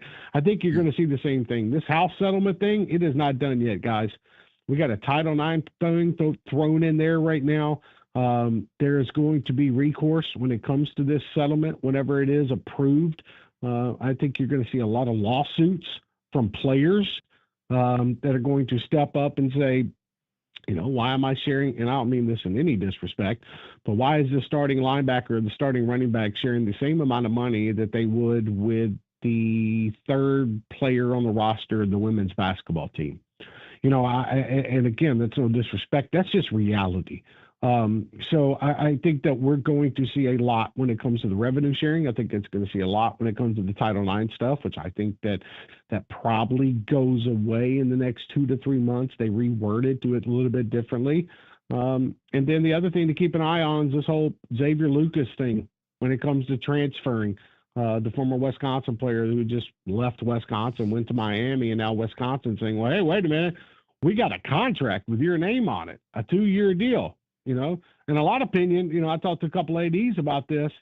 Well, how the hell are you going to sign a contract for something that's not even in play yet? It's not even legal, like this house settlement. So, again, I think it's going to be an interesting offseason, going to be a lot of fun, and we'll have definitely stuff to cover. I can promise you that. Well, at least for 60 minutes tonight or more, we can remember why we love this game so much and all of That's exactly right. Please do not make this a 5-hour game, but if we could keep it around 4 hours, that would be perfect for me. That is, Trey, until you're a fan of another team and you realize that that guy could have been helping your team, and instead he is hoisting a national college football championship trophy. True. Yep. Trey, we appreciate all that you do. Thanks for taking time with us today. Enjoy the game tonight. Tell everyone we said hello, and we'll talk to you very, very soon. I look forward to it, guys. Enjoy it. Thank you so very much. And should be a fun one tonight. So I appreciate it again. By the way, Mobile's getting 4 inches of snow tomorrow, so that should be fun. Yeah. Okay. Yeah. So like, I'm coming home for the Senior Bowl, the 4 inches of snow. Like, what's going on here? Like I talked to my parents yesterday, and I feel like I'm losing my mind. It's like it's crazy. It's snowing, and I can't go home to East Tennessee, the Smoky Mountains, because it's icing and snow there. But then, I look at the weather forecast, so it's like, well, darn, I can't go south to Mobile at this moment for the Senior Bowl. Come to Birmingham. We're going to be dry as a bone. Yeah, we're We'll dry as a bone. It's just cold. Yeah, hell, I guess I'm just coming west for a little bit. Then I'll go south. So Trey, that's what it is. Thank you so much. We appreciate it. All the best, and we'll talk to you soon. Thanks, guys. Have a great day. You too. Trey Wallace, Fox and Outkick, joining us on the Buyers Right Hotline for all your insurance, financial, and HR needs. It's Buyers Right Insurance, a Higginbotham partner. Abide Roofing, that's the company you need to call if you've got some loose shingles on your roof, or if you're just not sure about the health of your roof. That's where Travis Lloyd and Abide Roofing comes in. 205-922-7134. I know there's a lot of roofing companies out there. I can tell you about the one that I have had personal dealings with, and that's Travis Lloyd and Abide Roofing. I had some issues on top of my roof. Travis came out, spent hours on my roof checking everything out. And then when I realized that I had a bigger problem, had a whole roof replacement, not an issue when it comes to Abide and Travis Lloyd, because he dealt with my insurance company and got all that taken care of. He said and did exactly what he had laid out and was going to do. The communication was just stellar. They do what they say they're going to do. I know they'll take care of you because they took care of me. Licensed, bonded, and insured, just a true pro in the industry. I can't stress enough how just having that stress that he dealt with, not me, took it out of my hands, and I got a new roof, and it was just tremendous, the whole thing. 205-922-7134. That's abideroof.com. We'll continue to preview tonight's championship game, some of the takeaways, and what Trey just told us. 3-man front here on this Monday on Jocks 94.5.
11:26, Jocks 94.5. I've already been to Atlanta twice, and the show's only 1 hour and 26 minutes old.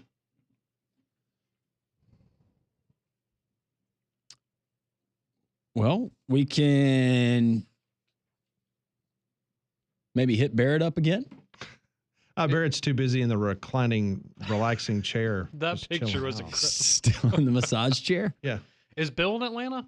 Can we get him to drive over there before he does his I mean, interview? he could get to Atlanta quicker than, I think I've told you this before. The last time that the SEC Media Days was in Atlanta. Yeah. I pulled out of my driveway and I was parked in the parking deck at the hotel to walk in for Media Days. I think it was 1 hour and 40 something minutes from my house. Looks like we know who's going to Atlanta this summer. Mm-hmm. Since I live on that side of town, Yeah. I get there a lot quicker than all you rich people that live on City the south folks? part of Rich town. people. Yeah. Well, I can't complain. If it takes me a little bit longer to get to Atlanta than it does you, I'll trade that out for the daily commute. Bingo. Bingo, right? Agree with that one. Our friends at Second Generation Masonry, if you're looking to upgrade and enhance your outdoor living area and landscape, they certainly can do it. Fire pits, landscape steps, garden walls, stone patios, and walkways to custom driveways. These are your folks. Take your outdoor living area to the next level. Simply check out Second Generation Masonry. Go to secondgenerationmasonry.com. Look at some of the completed projects. They also specialize not only in residential construction, but also commercial construction as well. Get the free quote today, secondgenerationmasonry.com. And as always, tell them Landrum from Three Man Front sent you. All right, when you tune into the game tonight on ESPN, there will be 115 cameras. Can you imagine sitting in the truck trying to decide No. of the 115 cameras? Can you imagine pulling the cables, setting up for this broadcast? I'm glad you brought that up. They pulled 18 miles of fiber installed cable for the national championship game. 18 miles of cables.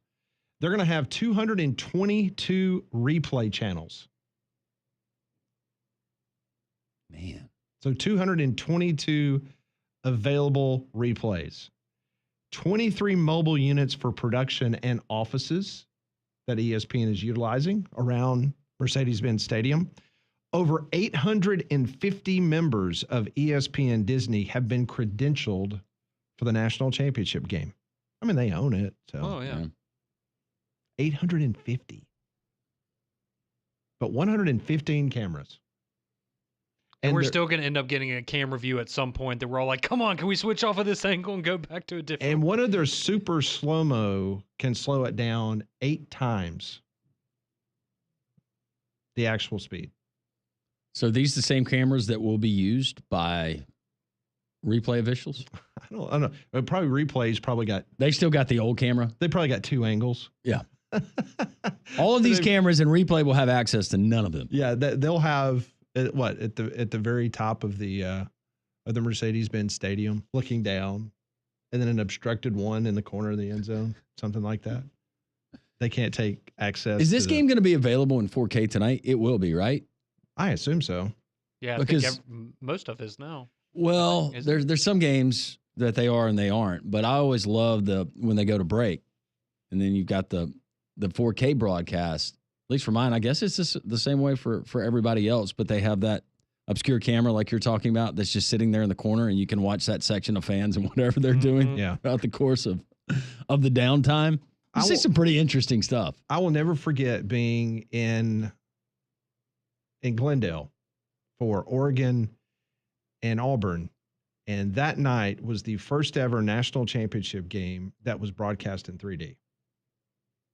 Remember, for a very short time, they were trying to pitch that. Oh, I remember when that was all the craze, but you had to wear the glasses Yes. at home. Nobody wants to It's do that. so in the press box in Glendale, they actually had these huge TV screens available, and then you could walk up and put the glasses on and watch the broadcast. I'm like, well, I'm not doing that. This is That fad lasted a very short time. yeah, but yeah, that was kind of ESPN's way of trying to give everybody a little bit of a taste of what was coming, and it just never caught on. Have y'all seen I can't remember the name of the place. I know there's one in LA. I think there's one in Dallas where it's like the sports bar but it looks like when you're watching the game on TV, they have like a camera angle where you're like on the field watching the game. They have one in Dallas. Yeah. It's hugely popular. It looks awesome. I want to Yes. go to that so bad. I can't remember what it's called. Yeah, but it's not like Showtime or something. I'm trying to remember what it's called, but it looks very cool. It's tremendous because the way they have it set up, and you've got basically it's almost like an IMAX screen. Yeah. And your seats, it's like you are literally sitting inside the stadium watching the game. It's phenomenal. Oh, it's called Cosm. Cosm. That would be cool. It's all about the depth in the room. I remember my cousin, this was several years ago, he got a projection screen down in his kids downstairs, kind of their playroom, whatever. But the screen was too big for the room, and I never thought I would say that, but trying to watch the first round of the NCAA basketball tournament and being that close to that huge screen, it made me nauseous. I couldn't do it. So I don't think that I would enjoy the 3D. Not for a big game, at least. No, not the 3D, but getting to like that camera view, it's awesome. Like Yeah. you're right there on the field. That would be very cool. Okay, so we might have some bad weather depending on where this storm's going to end up. And that's why Golston Tree Service, it's very important that you write this number down, 205-337-4018. A certified arborist runs this company. And what he can do by a simple phone call, he can come to your property if you have any questions about maybe some potential issues on your property or of trees that may need trimming or completely removed. He's going to come and he's going to give you a free assessment. It's easy as 205-337-4018. In business over 35 years. Again, I cannot stress enough having an arborist that can give you a professional opinion on this stuff. Not because they want to make money. They want to help you, the homeowner, solve those most challenging issues around your property. 24-hour emergency storm work service, 205-337-4018. That is Golston Tree Service. We'll continue as we continue to preview the national championship game, Notre Dame, Ohio State, a game you can hear right here on America's home for college football and more. Jocks 94.5.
11:36, Jocks 94.5 on this very historic day throughout our country. Martin Luther King Jr. Day, Inauguration Day, College Football National Championship Day, winter storm brewing in the Gulf of Mexico. Man. America. Oh, yeah, sorry, Gulf of America. Yeah. I gotta get used to that. No. You better hurry. Yeah, I got a feeling there's a bunch of resolutions and a bunch of executive orders about to. As soon as he leaves that stage. He is going to be at the Capital One Arena, home of the Washington Capitals and the what do they call their basketball team now?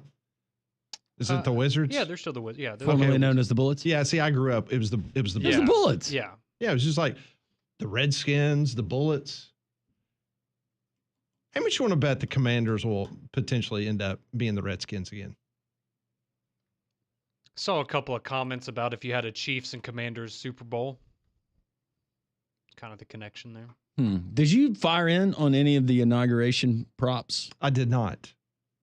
I was just trying to see what the What are some good over-under of ones? minutes. Oh, is it just like length of speeches and things like that? I think he's now, 35 minutes in? Something like that? One of the prop bets would Trump dance on stage after the oath minus 300, before the oath was at plus 200. See, I would not take that. This is a solemn He's going to event. take it. Yes. Yeah. I mean, seriously. I will say some of the videos of the, I guess the celebrities that are in attendance and them being transported. I mean, you had a bus earlier that had Conor McGregor and Jake Paul and Theo Von. It was just like this random collection of celebrities all going to the inauguration together. I It was will, all bizarre. I will say this, no matter who you voted for, and this is what is so great about our country, is the quiet transfer of power. Yeah. And seeing that when the outgoing president greets the incoming president, just class. Mm-hmm. Yes. I mean, and that's what Biden did today with Trump. And I know it's obviously politics are politics, but even today during the inauguration, just having it on one of our monitors and kind of looking up and seeing it at times, I mean, everybody's behaving. Yeah. I mean, if you're from another country and you're watching this, like, you can tell that it's a unified front, at least on the television. It was interesting yesterday for the thing that they had at the arena, the celebration, whatever. You had the Girls Gone Bible and the two girls they have the Girls Gone Bible podcast, and they said a very, very nice prayer, but then they left the stage and that was followed by Kid Rock, which wow, the dichotomy. Yeah. Which he did not say a prayer, but he did sing some of his Some of more his popular tunes. songs. Yeah. That's certainly something. Well, if you're looking for a new, refreshing beverage that's non-alcoholic, my friends at Easy Hemp Company have you covered. You can go check out Easy Hemp Company. It's a reliably microdose beverage with 3 milligrams of D9 THC and 3 milligrams of CBD per serving. Plus, like I said, it's non-alcoholic and free of those added sugars, so no day after hangover effects for you to worry about. You can go visit them at easyhempco.com. They're based right here in Birmingham, and right now, they are excited to partner with local bars, restaurants, and more for their inaugural Birmingham Hemp Tail Throwdown.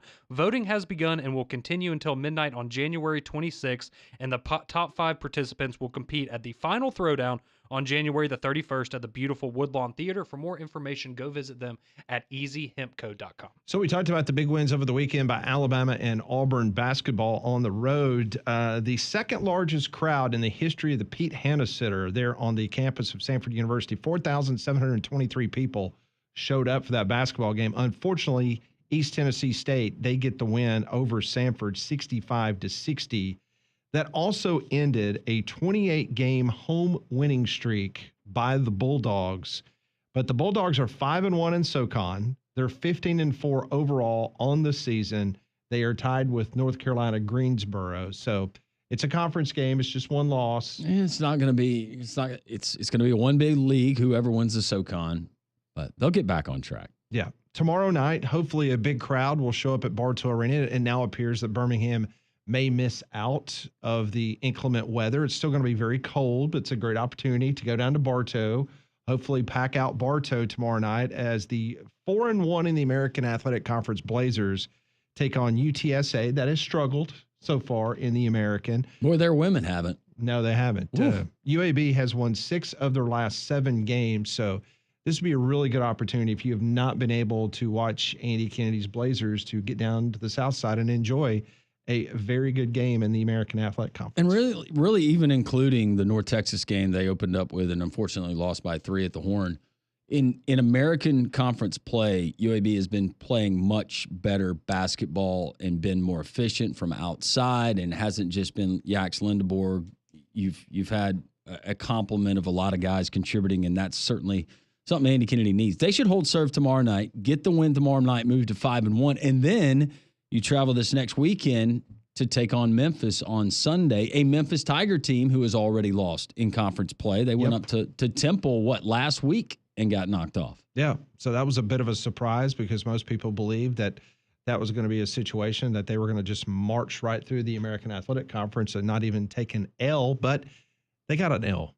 So we'll see what takes place in the American. Carrie Underwood is singing, and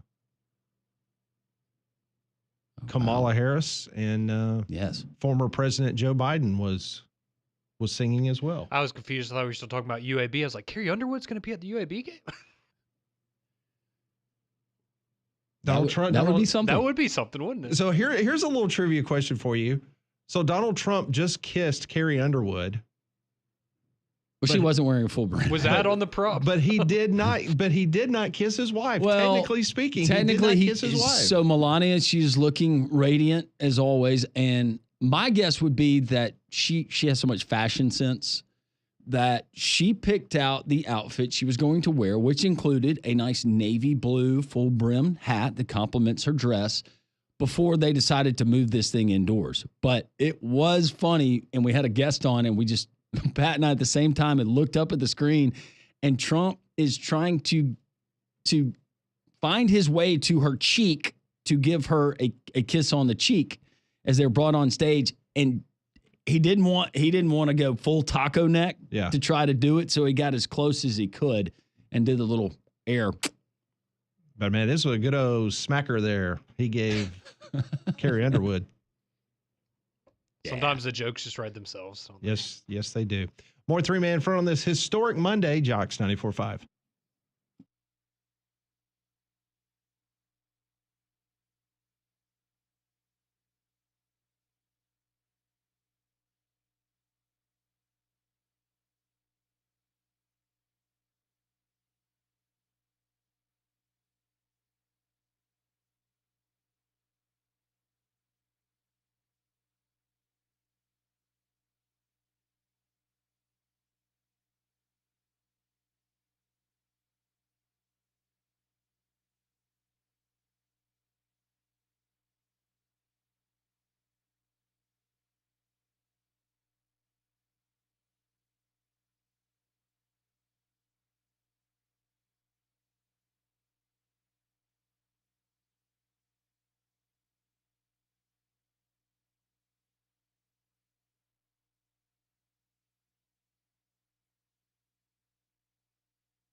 1148 Jocks 94.5. Love to hear from you. 1-800-239-WJOX. I know many of you are probably off work today, national holiday, Martin Luther King Jr. Day.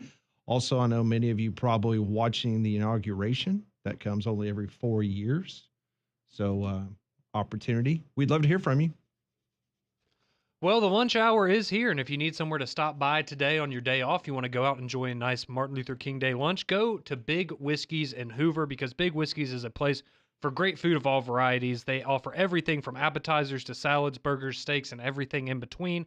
Their bar also features unique cocktails, including over 120 whiskeys and whiskeys on tap, plus, of course, plenty of screens to catch all the games when you go there on game day. Go visit our friends at Big Whiskey's. They're located in Stadium Trace Village, off of Highway 150 over there near the Hoover Met. All right, so the current spread is 8.5 points. That would be tied for the 6th largest national championship game spread in the history of the CFP, dating back to the old BCS days of 1998. Georgia TCU, remember that one?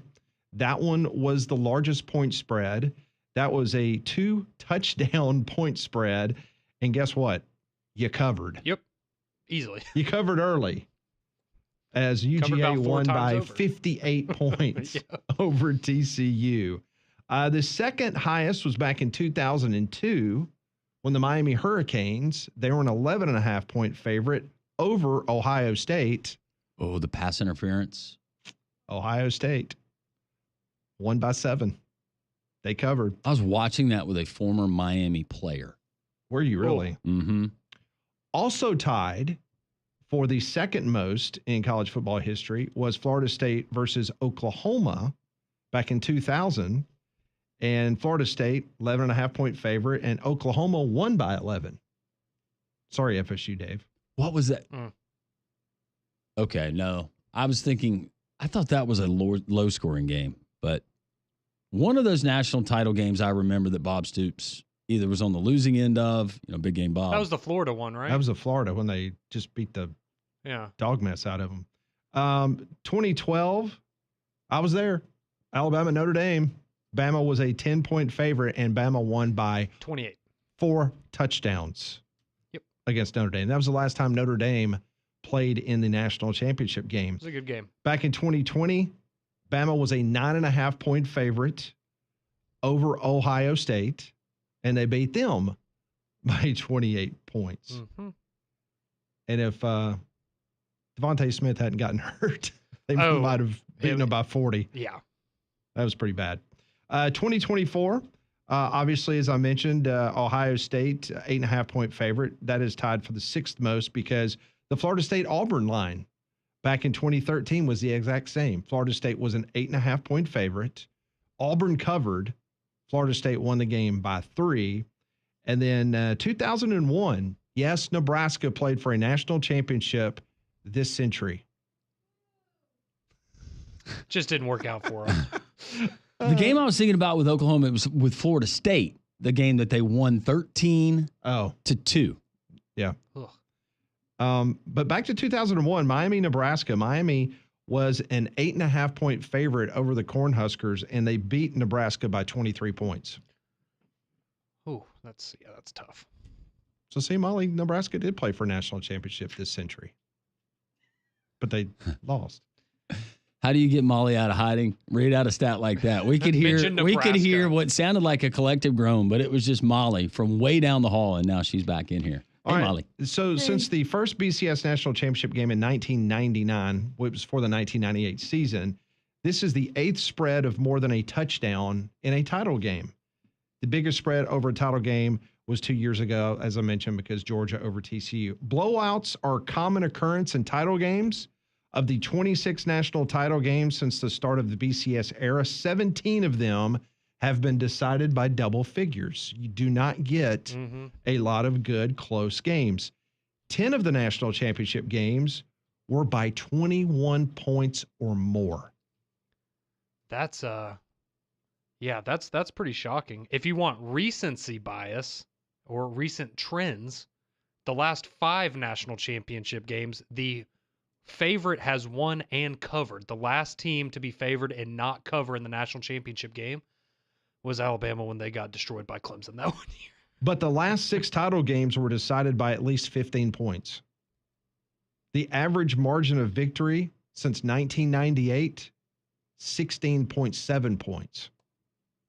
Only 3 times in 26 BCS college football playoff title games since 1998 did the winning team not cover the spread.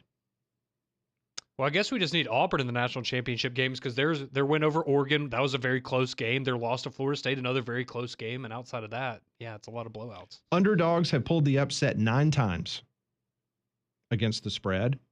Meanwhile, favorites are 14-3 versus the spread.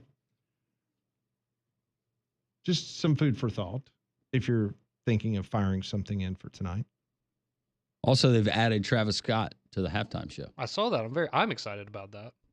He's going to so you will watch? Oh yeah, I love Travis just for the Scott. he's going to debut his new song 4x4. Yeah, or is it 4x4 or is it 4x4? Yeah. Okay. He's one of my favorite artists. Big fan. And then you have a wonderful national anthem that will be performed by Coco. I'm trying to remember. I thought you were going to say Coco Gauff. I was Coco like, wow, Jones. she's so talented. Coco Jones. Lebanon, Tennessee native. Okay. Yeah. Should be a great event. Now, will Brian Kelly be there rooting on Notre Dame? Do you think he's in Atlanta? No. He said he was rooting for Notre Dame. He did an interview recently. He said he was going to pull for him, but I don't think he'll be there. He's Cruton. Is he? Yeah, for next year. About the Notre Dame fans pounding Guinness this morning. Does that surprise you? No, not really. That's how it should be. When we went up to cover the Final Four, and it was the day of the game, and it was that morning at the hotel, and this would have been the year that Auburn went up there.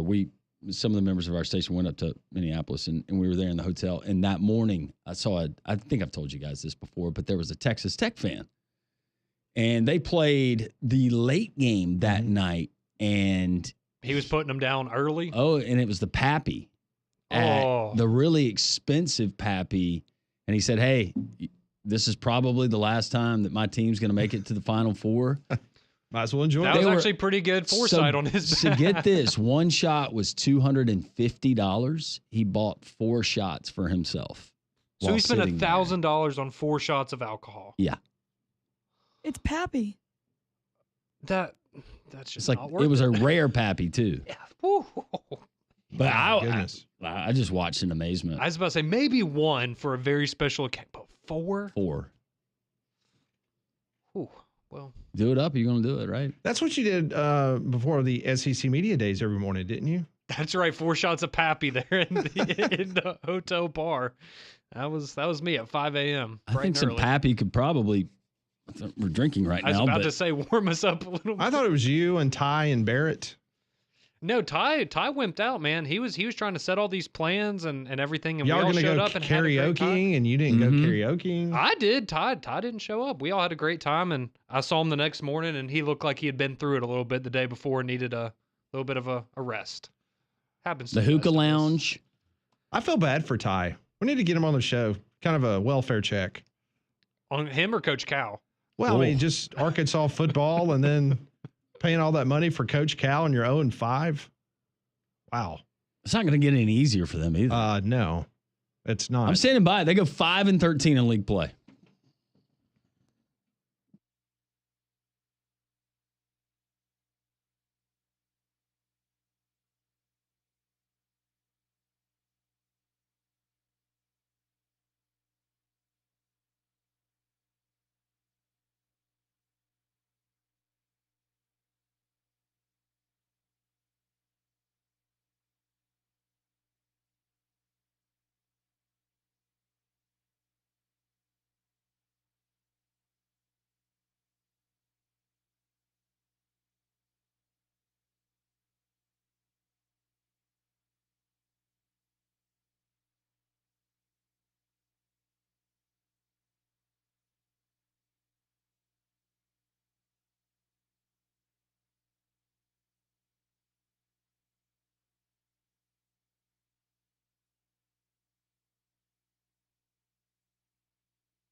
It is 12 noon here on Jocks 94.5. National Championship game can be heard right here on Jocks 94.5 tonight as the Ohio State Buckeyes look to win a national championship. For Ryan Day, will be the first one since Urban Meyer won it back in 2014. It was the first year of the brand new college football playoff. They knocked off the Oregon Ducks in Dallas, Texas.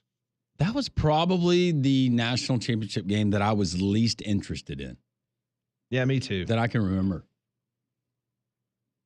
Yeah, I just wasn't a big fan of the game that came before that, but hey, they put the best team in that year. They got it right. They did. They sure did. Do you think Urban Meyer's pulling for Ryan Day? No. No. I do not. Are you kidding me? He's pulling for Notre Dame, his future, his next job.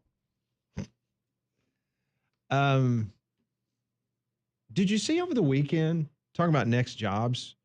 Because at one time, remember the Bears had given an indication that they wanted to talk to Marcus Freeman, and that still may happen after the national championship game. But did you see where the Bears reached out to the Pittsburgh Steelers and they wanted to trade for Mike Tomlin? And the Steelers said, no, we're not even going to have that conversation. Did you guys not find that a bit odd? I just think, what, did they ask for a trade or that the Steelers were not interested? That they asked for the trade. Yeah, I mean,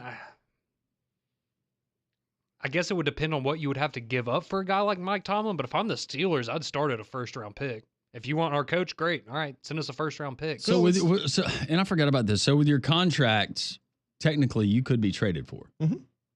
And as long as you're under contract, whether you want to go to Chicago or not, you have no choice. Unless you have language in your contract. And the Buccaneers traded for Gruden when they won the Super Bowl. They gave up like 2 first-round picks for him. I mean, they won a Super Bowl, so it worked out, but it's a big price tag. It was just like Al Michaels was traded from ABC Disney to NBC for a cartoon. Wait, what? Mm-hmm. Oh, you don't remember this? Yep. Well, not that you were there, but I thought we had talked about it with you on the show before. What cartoon was NBC owned the rights of one of the early renditions of Mickey Mouse. Oh, the Steamboat Willie thing. That's right. Okay.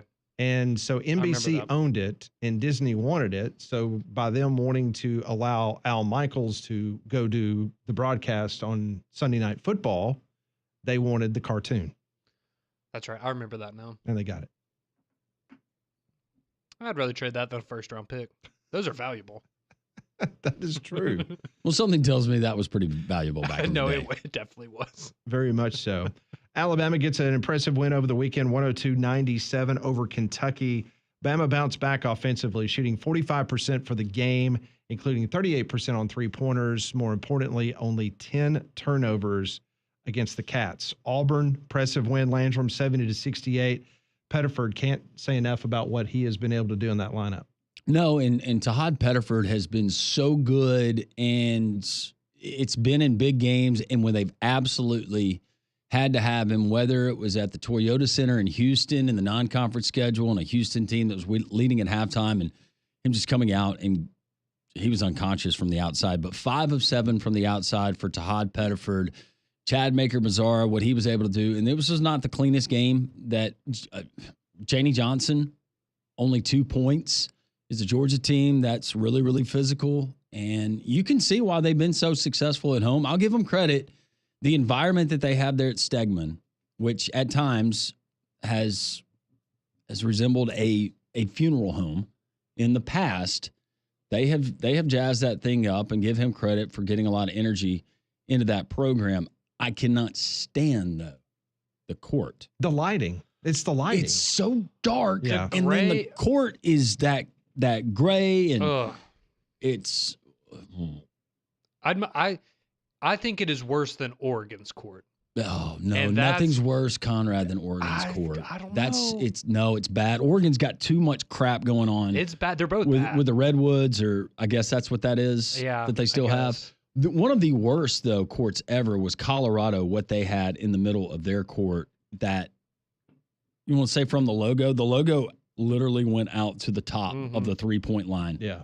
And it was just a blob. It was kind of like the Tulane Green Wave mascot mated with the Western Kentucky mascot. Not just think about the colors, but it was just a green blob. hilltopper. It was just terrible.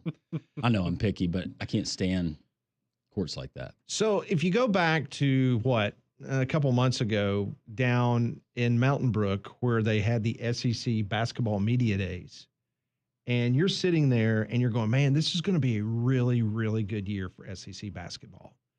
But if you look after 5 games and you've got right now Auburn being 5-0, not a surprise.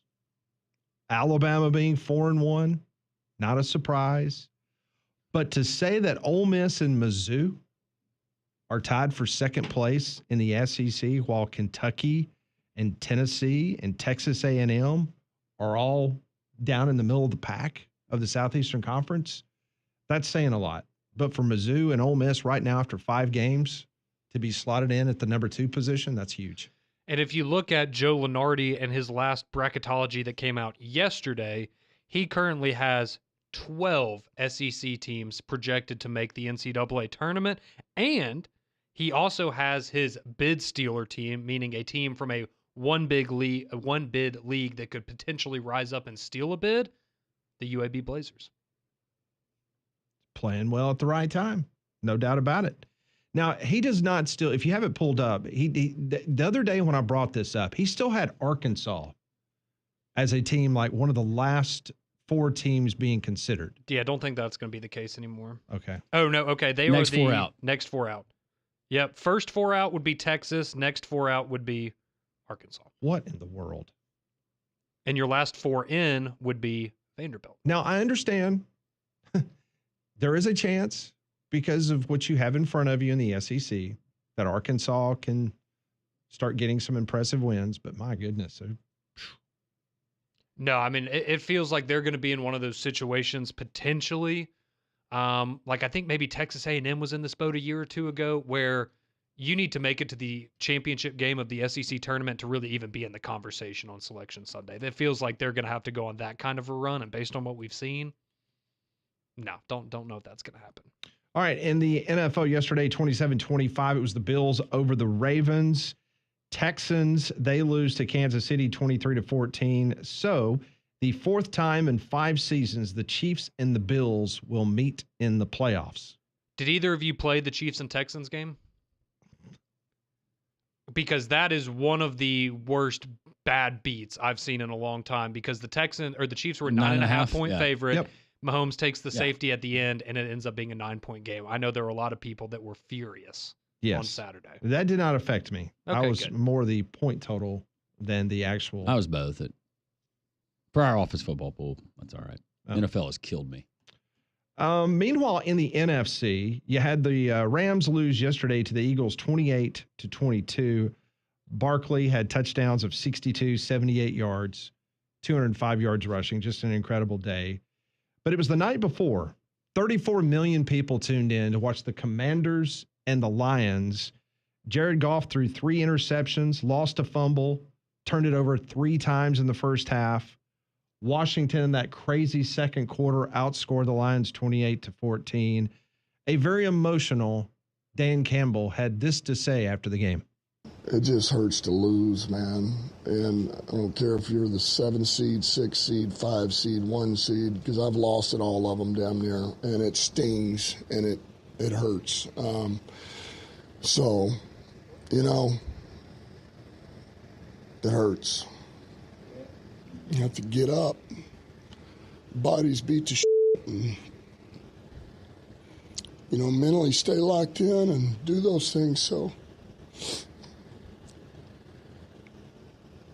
long season.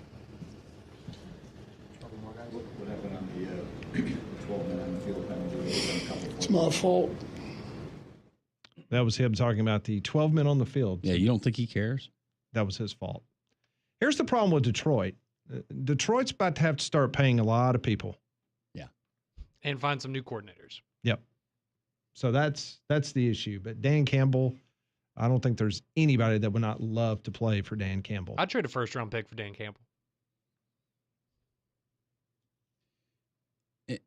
It feels like just based on the division that they've been in, when are some of those other teams going to start having their comeback, their resurgence? Well, and just think about that division this year. All right, the Bears weren't great. The Packers won 11 games, made the playoffs, lost in their first game. Vikings won 14 games, lost their first game. And the Lions win 15 games and get the number 1 seed, and they lose their first game of the postseason. So what was the best division in football in the regular season, a dud in the postseason, unfortunately. Well, I don't think there's going to be a lot of criticism today in the wonderful city of Baltimore, Maryland. I know they're disappointed, a tough loss last night to the Buffalo Bills, but Lamar Jackson, just to show you how much respect Josh Allen had for him, as soon as the game ended, he immediately made a beeline to Lamar Jackson just to obviously congratulate him on an incredible season. I think most everyone believes he will be the MVP. And this is what Lamar Jackson had to say after last night's very difficult loss in Orchard Park, 27-25. The first half, I had 2 costly turnovers. Me not holding the safety, me just knowing the coverage, me knowing it was a man, threw a BS interception. It was 7-7 at the time. I believe they scored after that. Battle back, fumble, snap, trying to make something happen. Couldn't throw it. It was like a RPO play, so I couldn't really throw the ball to likely, the offensive line was down the field. So I was trying to make something happen. Tried to squeeze the ball, it slipped out my hand. Von Miller picked it up, got some yards. I think that led to points for them. So it's a team effort out there. He been busting his behind, he making plays happen out there on that field for us. Came up short. And like I've been saying all season, every time we in situations like this, turnovers play a factor. Penalties play a factor. Tonight, the turnovers, we can't have that, and that's why we lost the game. Because as you can see, we're moving the ball wonderfully. It's hold on to the ball. I'm sorry for my language, but it's annoying. I'm tired of There's Lamar Jackson. Shows how much he cares. Yeah. And I applaud him for taking accountability. And I saw a lot of people taking that clip out of context and saying that he was basically putting down Mark Andrews about holding on to the football when he was talking about himself and the errors that he made. But no, Lamar Jackson, I think rightfully so, had some criticism early in his career for not getting things done in the playoffs. But you can't put that loss on any one player last night. It was a team effort, and the Ravens clearly didn't play their best ball. But I think we've seen a lot of growth from Lamar the last couple of years, and I don't think this is the last time you're going to see him competing to go to an AFC title game or a Super Bowl. And what do you expect when you turn the ball over? What did the Lions expect when you turn it over 5 times? What do the Ravens expect, especially when you turn it over and have uncharacteristic things that happen at pivotal moments of a football game? Doesn't matter if it's in the NFL, high school, college. We're going to come back to bite you at some point. And it shows how good the Ravens were, honestly, that you lost the turnover battle 3-0, and you still, in the final minute of the game, had an opportunity to tie it and potentially send it to overtime. So, that one's going to sting, but fundamentals. Can the Bills get it done? I hope so. I do too. I think we saw everybody has now turned on the Chiefs. I think they are officially in the Patriots, Alabama football, Yankees territory where people just, if you're not a Chiefs fan, you want to see them lose, and people are going to tune in to hopefully watch them lose. People were fed up. Going back to Lamar Jackson, one of the throws that he made last night, I think it was on that potential game-tying drive at the end of the game, when he's rolling to his right, and the first thing that a quarterback should not do is throw across his body, but he threw across his body on a street. It might have been Andrews. I can't remember who it was that was coming all the way from the other side of the field on a perfect strike, throwing against the grain, against his body. It was just a tremendous throw. So that last touchdown that he threw where he had to scramble out, and it was, I can't remember how many, it was like 30, 40-yard touchdown pass on a rope in the freezing weather.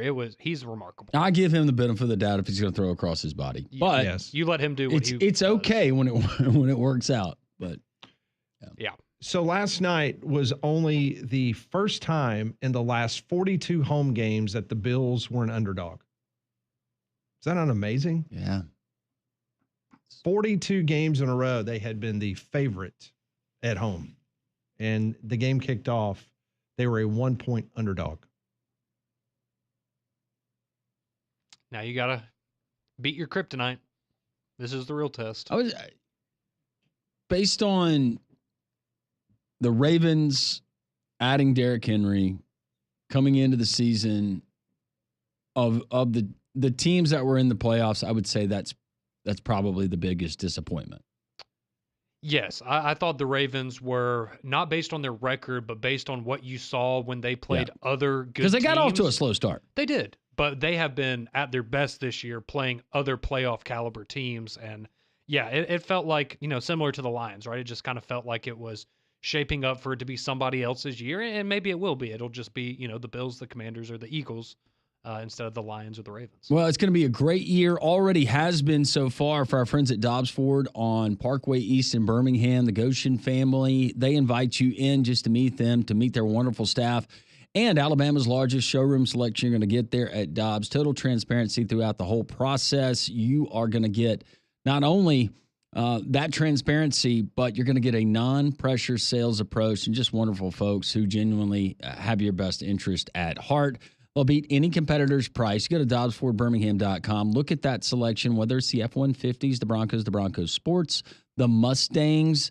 How about an Escape or an Explorer? Also, they will pay top dollar for your trade. It's Dobbs Ford, DobbsFordBirmingham.com. Go see and feel the difference at Dobbs Ford, and make sure you tell them Landrum sent you. So how much would it cost if you're an Ohio State or Notre Dame fan to get on the road and go follow your team all the way through the college football playoffs? It may surprise you. I'll give you those numbers next on Three Man Front.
It's 12:20, Jocks 94.5 on this National Championship Monday here on Three Man Front. You can hear the National Championship game coming up later tonight. You know, water can find its way into your crawl space, bringing dangerous mold, mildew, and wood rot into your home. But APS can protect your home's foundation and provide valuable storage space too. The APS crawl space encapsulation system can stop water, keep pests out, while lowering your energy costs. The engineers at APS will design a custom solution for your home today. Simply call them 205-951-9717. Crawl space problems don't get better over time. They get better when you call APS. Start protecting your home today with APS, established in 1977 to solve the most challenging issues around your home. 205-951-9717 or visit their website at alabamaprofessional.com. So tonight's national championship game, the average price to get into the game is $2,500. Whew, that's gone up. It was $1,800 the other day. One of the most expensive national championship game tickets in recent memory, $2,500. So the Athletic, they were able to basically they found some general, just normal fans for the final four teams in the college football playoff: Notre Dame, Ohio State, Texas, so forth. Right now, the Notre Dame average ticket price, if you started with their first game versus Indiana, then Georgia, Penn State. So before the $2,500 ticket to the national championship game, they spent $1,510 on one ticket per game total. Wait, for all three of the games combined? Combined. Okay. So about $500 a game.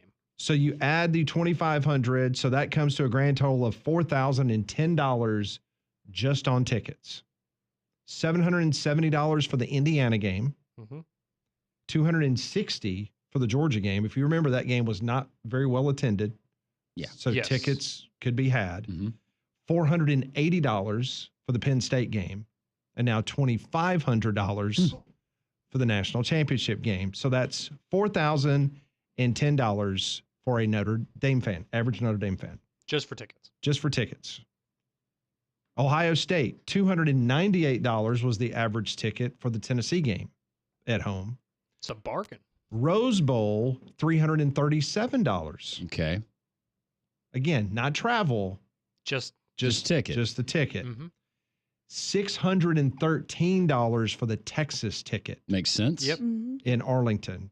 So you add that up with the $2,500, $3,748. What a steal. So that is about $300 less than being a Notre Dame fan, based on where they have gone. Mm-hmm.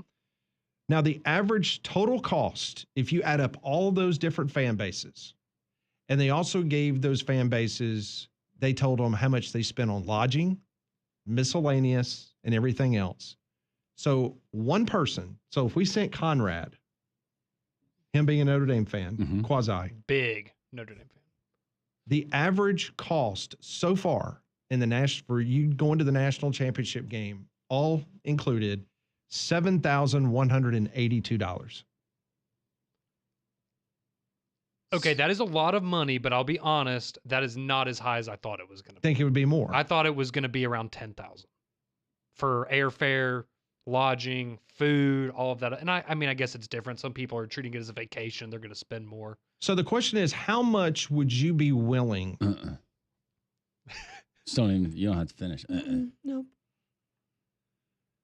So if Nebraska is in the situation that Notre Dame's in, you would not find $7,182 somewhere, somehow, to go follow Nebraska around? I have maybe $7 to my name, so no. What's a kidney going for these days? Really?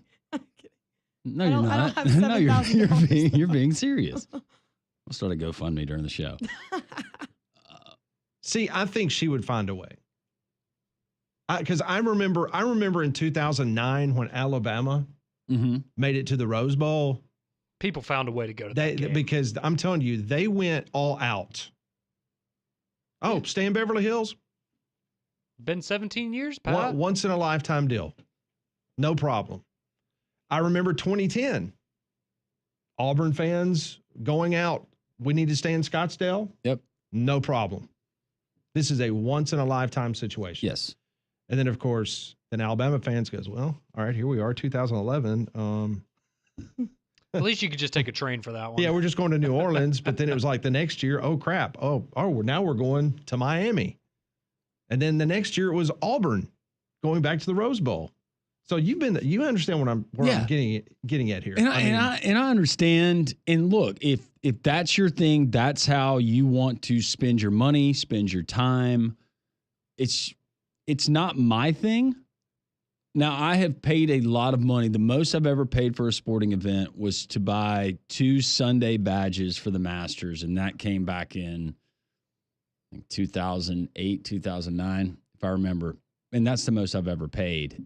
But it was once in a lifetime. Yes, it was. And having that opportunity. And maybe Notre Dame fans feel that way. I just, at this stage in my life, I couldn't live with myself. But I will tell you, especially if my team lost. And we experienced this covering Alabama football, because 2009 was like, oh my goodness, it's been 17 years since Alabama played for a national championship. We're going all out. We're going to Southern California. Yeah. We're gonna live it up. Okay. And then the next year it was Auburn's turn. And then Bama got on the roll again. And I'm telling you, for Alabama fans playing that first game of the season always in Atlanta or Arlington or one of these special games, then you end up in Atlanta playing for the SEC championship game, and then you're going somewhere to potentially play in the college football playoff and then the championship game. You're talking about a lot of money being spent by a lot of hardworking people, and that's just something that's not sustainable. Not that people who make a lot of money don't work hard. Please don't misconstrue this. But just look at regular season ticket cost to going to a game, taking your family, or just you and a significant other on an SEC weekend for a big game, or the season tickets with the fees and everything that's added on. I would say the average college football fan, especially here in the SEC, it's really tough if you're not in the upper class and you don't have a whole lot of expendable income. So I don't even know if we're even talking about that segment of the fan bases. This has got to be, and what were the amount of tickets that were allotted for each school? 10,000. 10,000. So you're talking about that portion of the fan base. I don't know if so does it affect them? Probably not. Well, here's the other question. Like, for instance, I know depending on the locale, and we heard Trey Wallace earlier in the show talking about how a lot of people from Ohio was making the trip down today to witness the game. I witnessed it firsthand at the game of the century between Alabama and LSU. There were 250,000 people outside the stadium that did not get in. They made it an event by just going and being at the Quad, just being in Tuscaloosa for the game. Then the question is, how many of those fans, even if they don't have tickets, will still make the trek just to be, I want to go with my buddies. And if I'm going to go to a bar or watch the game, I want to be in Atlanta. You want to be a part of the atmosphere. I want to be a part of it. Be a part of the post game, be a part of the pregame. I'm just thinking for a big game on a college football campus, if I'm going as a fan, if I've got a nice spot to watch the game outside of the stadium, I can still hear PA announcer. I can hear band. I can hear crowd roar for big plays. But I'm sitting outside of someone's luxury travel bus, and they've got the awning out and comfortable chairs and a spread and flat screen TVs. That's my setup. I would love to do that. I'll wait in traffic to go and hang out with buddies all day and enjoy the sights, the sounds, everything outside of the game. But I think our television networks pay a lot of money to put on a really good broadcast, and I'm good with it. Wish I'd watched the Oklahoma game on TV. My restroom tonight, I'm not dealing with drunks. I'm not waiting in line. My concession stand prices, it is I've been told by my wife, are pretty reasonable. Yeah. Nice. How much? And then you factor in concessions. Yeah. When we come back on Three Man Front, just a crazy story developing out of the state of Wisconsin. And now you've got the Big Ten involved. Could a lawsuit be on the threshold against the University of Miami? The Big Ten is saber rattling today. We'll get into that next on Three Man Front.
It's 12:33, Jocks 94.5. So over the weekend, you had pretty much a you-know-what fight between Wisconsin and Miami. So the University of Wisconsin is now accusing the University of Miami with tampering with cornerback Xavier Lucas, and they're threatening legal action against the University of Miami. So Wisconsin cornerback Xavier Lucas, he withdraws from school and enrolls at Miami following a prolonged standoff with the Badgers in which they declined to enter him into the transfer portal.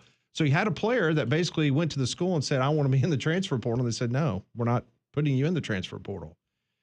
So the initial impasse stemmed from a signed name, image, and likeness related agreement that Lucas entered into in December before he returned to Florida on school break.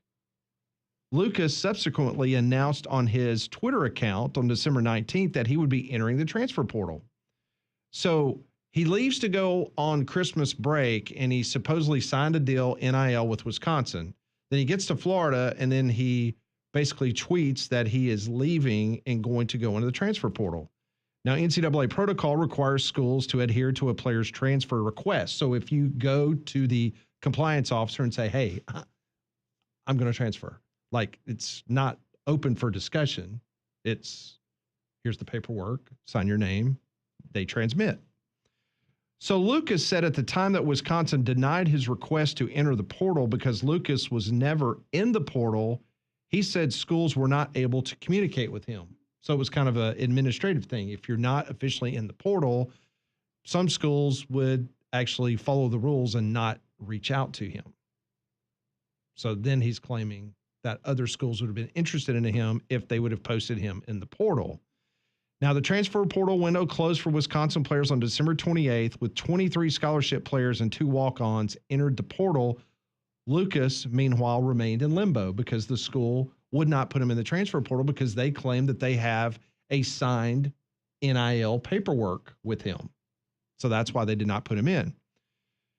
So Wisconsin, over the weekend, they released a statement basically saying they were disappointed in Xavier Lucas, that he's chosen to withdraw from the University of Wisconsin as a student. They said on December 2nd, Xavier and Wisconsin Athletics entered into a binding 2-year NIL agreement reflecting his strong commitment to continue with the Wisconsin football program. We understand that he has also executed now a separate agreement with the Varsity Collective. His agreement with Wisconsin Athletics included substantial financial compensation for Xavier. Under the terms of the agreement between Xavier and Wisconsin Athletics, it remains in effect and enforceable. This is coming from the school. This is not coming from an NIL collective. This is from the University of Wisconsin saying that we have a binding agreement and this is enforceable. Well, without knowing the terms of the contract, and this is what it's going to all come down to, but also, was the contract at face value, was it even something that would be legal? Because he's not an employee of the school. And we have players that enter into contracts all the time. Did that NIL contract that says we're going to pay you this upfront stipulated, did it say while you're still enrolled here? Or did it basically put him in a corner, handcuff him where he had no choice but to stay there for another 2 years? What if he had left early for I don't know. See, that's my thing. It comes down to the terminology, right? Because you would think there would be some sort of an out in the contract, right? Like you were saying, as long as he is an enrolled member of the University of Wisconsin, what if he or gave he up is football on the roster of the football team. Yeah. What if he decided my heart's not in it anymore? I'm going to leave this money and walk away. What are you doing? No, you have to play. You have to be here. Yeah, I find it hard to believe that the contract would be that binding to where there's no out for either side. But I mean, maybe that is the case. According to Wisconsin Badgers student athletes who have signed these agreements, expect Wisconsin Athletics to honor the terms. In turn, Wisconsin Athletics relies on the student athlete representation in signing these agreements that they will do the same. A request to enter the transfer portal after entering into such an agreement is inconsistent with the representations and mutual understanding of the agreement and explains the reason for not processing a transfer portal request under these circumstances. So from Wisconsin's point of view, whatever language is in the contract, they felt pretty confident that you're not going in the transfer portal because we have this document. So what I guarantee what happened, they had heard whispers that he was going to enter Absolutely. the portal, knew he was going back home, knew that Miami had been poaching him probably all season long, which Miami's not the only school doing that, and said, let's go ahead and let's make this a really sweet deal, get him to ink it before he goes back home for Christmas break, and they felt good about him coming back. I think this is probably more about just, in a way, exposing Miami and some of the stuff that yes, unfortunately is taking place all across the country. Wisconsin goes on to say, we have credible information indicated impermissible contact between Xavier and the University of Miami football program personnel prior to Xavier's request to enter the transfer portal. So they've got proof that Miami was tampering before he requested to go into the portal. This is the University of Wisconsin. They're saying direct interference in other institutions' committed player and contractual interest is prohibited by the NCAA, tampering rules, and the law. It says this is another significant moment in the evolution of college athletics as we move forward a future state that will rely on a direct contracting with student athletes, enforcing the parties' adherence to contract obligations and addressing improper interference by other institutions must be a priority. The system cannot work without an operational model that both establishes and enforces agreed upon rules and regulations and contractual terms that are binding on both institutions and the student athletes.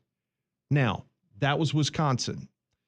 The part that I find very interesting here is that the Big Ten Conference released a statement yesterday afternoon, and it says the following. The Big Ten Conference stands in full support of the University of Wisconsin regarding the contractual agreement between student athlete Xavier Lucas and the Wisconsin football program. As student athletes become active participant in revenue sharing, it is critical that agreed upon obligations be respected, honored, and enforced. In light of the current laws and association rules, information suggesting tampering and contract interference in this case by the University of Miami is very troubling. So not only are you defending Wisconsin, but now you're calling out Miami. These actions undermine the efforts of its own conference as the ACC continues its collaboration with the other A4 conferences in developing a sustainable framework of college sports. In other words, hey, Jim Phillips, you better rein your school in, okay? Because we're about to get behind closed doors and we're going to absolutely slap you around and the ACC around and anybody else that wants to be a part of the party with us in the SEC because we're not putting up with this crap. Yeah. Big weekend for Jim Phillips, wasn't it, Pat? Sure was. It says this situation is just the latest example of the critical need for substantial governance reform. This is a way to get everybody's attention where it's not just another player that's jumping ship to go to another program. There's no way that we're going to see Xavier Lucas in court having to defend himself. I don't think we see Miami in court just based on that. And I have no idea. I don't know contract law. Even if I read the contract, I don't know if I'd be able to understand it. But I find it, NCAA is not going to do anything. No, they're not. But I look at this as an example of, all right, this is what you wanted, right? You wanted to be treated like a big boy. You wanted to be paid like a big boy.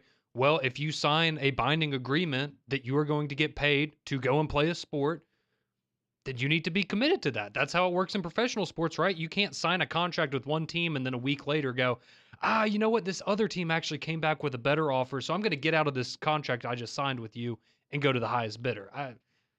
I hate this. This is unprecedented because you have a conference that's calling out another conference. Good, yeah. Now, the only thing that would come into play would be if, in a lot of these NIL deals, from just talking with people who are around them, well, some of them I've heard where for the next year, this is it, you're going to get this much money up front. And then we're going to pay you for every semester that you're in school. We're going to pay you monthly this amount of money to fulfill the terms of the agreement. Unless Xavier Lucas got a $400,000 direct deposit to his checking account and he said, I'm not giving it back. And that was part of the agreement for the next calendar year or even the next 2 years of the contract he signed, I don't think there's any recourse. Now, if he did that, I could see where there could be recourse, at least in recouping the money. But as far as his eligibility, him playing at Miami, I think this was just a way to give the platform of the Big Ten commissioner, speaking on behalf of all of the voices there from athletic departments and the people that they represent, a way to not only put Miami on notice, but to say, please, we need something. Someone has to step in and change this because this is really going on. It's going to set a dangerous precedent depending on how this plays out, because then what are you going to start seeing kids doing? Oh, I don't want to be here anymore. I'm going to withdraw my name from school and I'm going to go enroll at this other university. Yeah. And the NCAA essentially is, yeah, we can't do anything about that. That's not really our jurisdiction. That is well within the rights of him as a student of that university. And it's just another one of those loopholes where if it happens one time, they're not going to be able to enforce it anymore, and it's just going to keep happening. Well, and listen, at the end of the day, if you sign these agreements and you cash those checks, you should be held responsible. Absolutely. And so if he went into this agreement, I don't care what the language says, if you signed it and it's a 2-year agreement, sorry, or you can potentially buy it out. I mean, there has to be some type of recourse because, I mean, these kids, that's great that they have the power now, but it also is trying to teach them understand the rule of law. And when you go and you sign your name on a piece of paper, that you need to adhere to whatever that piece of paper says. And so, this would be the first of its kind that we've heard about, though, where you draw it up in the language put into the contract says you cannot go anywhere else.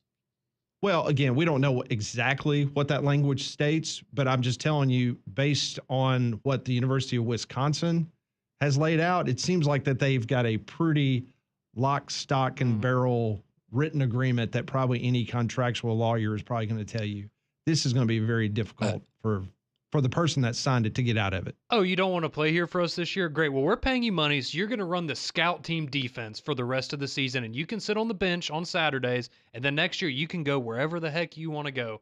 But we're paying you, and we're going to get something out of you. Well, before you feel bad for the poor mom and pop business that thought that he was going to be the spokesperson for them for the next 2 years, he wasn't going to be doing any ads anyways. Well, the good news is, Luke Fickell, you just freed up some money. Yeah, that's. We love college football. NIL. Enjoy tonight in all of its purity. College football playoffs. Speaking of that, we're going to have the game right here on America's home for college football and more. Jocks 94.5. The Monday edition of Three Man Front continues. Bill Clark at the top of the hour.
1250 Jocks 94.5 on this historic day, Martin Luther King Jr. national holiday. It is Inauguration Day. Donald Trump is officially sworn in as the next president of the United States. And tonight in Atlanta, Georgia, it will be the Fighting Irish of Notre Dame looking for their first national championship since 1988. Meanwhile, Ohio State looking for its first natty since 2014. Well, our friends at Prize Picks, if you haven't joined, we still have the NFL playoffs coming up. We've got the championship games coming up next weekend, but we have a national championship game tonight. Prize Picks, you can download the app, as a lot of us have done, and you can have a lot of fun. It's playoff time. It's now or never. Don't miss the last few weeks of football with Prize Picks, the best place to win cash while watching the playoffs. You can win up to 1,000 times your money on Prize Picks. And the promotion they have going right now, you download the app, you sign up, and you just pay a $5 bet. Like $5, throw it in, and you're going to get $50 instantly, whether you win or lose on that $5 play. Prize Picks is easy. It will give you player props more or less. Like tonight, you could have Riley Leonard, more or less than 1.5 passing touchdowns. You simply say, I don't believe that he has 2 touchdowns, and you go less. Or you say, I think he has a big night. I'm going to go more. It's that simple. Player props not only for tonight's college football national championship game, college basketball, the NBA, NFL, all kinds of different options. Whatever your flavor is, Prize Picks is there for you. You simply download the app today. Use promo code WJOX. You're going to get $50 instantly after your first $5 play. Prize Picks, download it today. Have fun tonight, and we appreciate their partnership here at Jocks 94.5. The latest AP poll just came out moments ago for the college basketball world, and we have a unanimous choice as the number 1 team in the country. Auburn stays at number 1, now the unanimous pick. All 62 first-place votes there for the Auburn Tigers. Duke moves up 1 spot. They're number 2. Iowa State down 1. They're number 3. Alabama, Florida, and Tennessee all stay put at 4, 5, and 6. Houston at 7. Michigan State 8. Kentucky falls to 9. Marquette at 10. For other SEC representation, you have Texas A&M at 13, Mississippi State 14, Ole Miss 16, and look at the Mizzou Tigers. Mizzou jumps up into the AP poll for the first time this season at number 22 with a 15-3 record. Yeah. So good SEC representation yet again. You know, somebody who loves the transfer portal is Dennis Gates, Missouri's coach. You look at that team last year and then being able to go and get a bunch of new dudes in. I tell you, I completely forgot. I had it on one of my screens on Saturday. Tony Perkins, who played at Iowa, who was an outstanding at Iowa, he transferred to Mizzou. Because I saw him and I was like, that dude looks familiar. I was like, oh, that's Tony Perkins. I mean, he won me a lot of money last year for Iowa. There it is. That's how I remember it.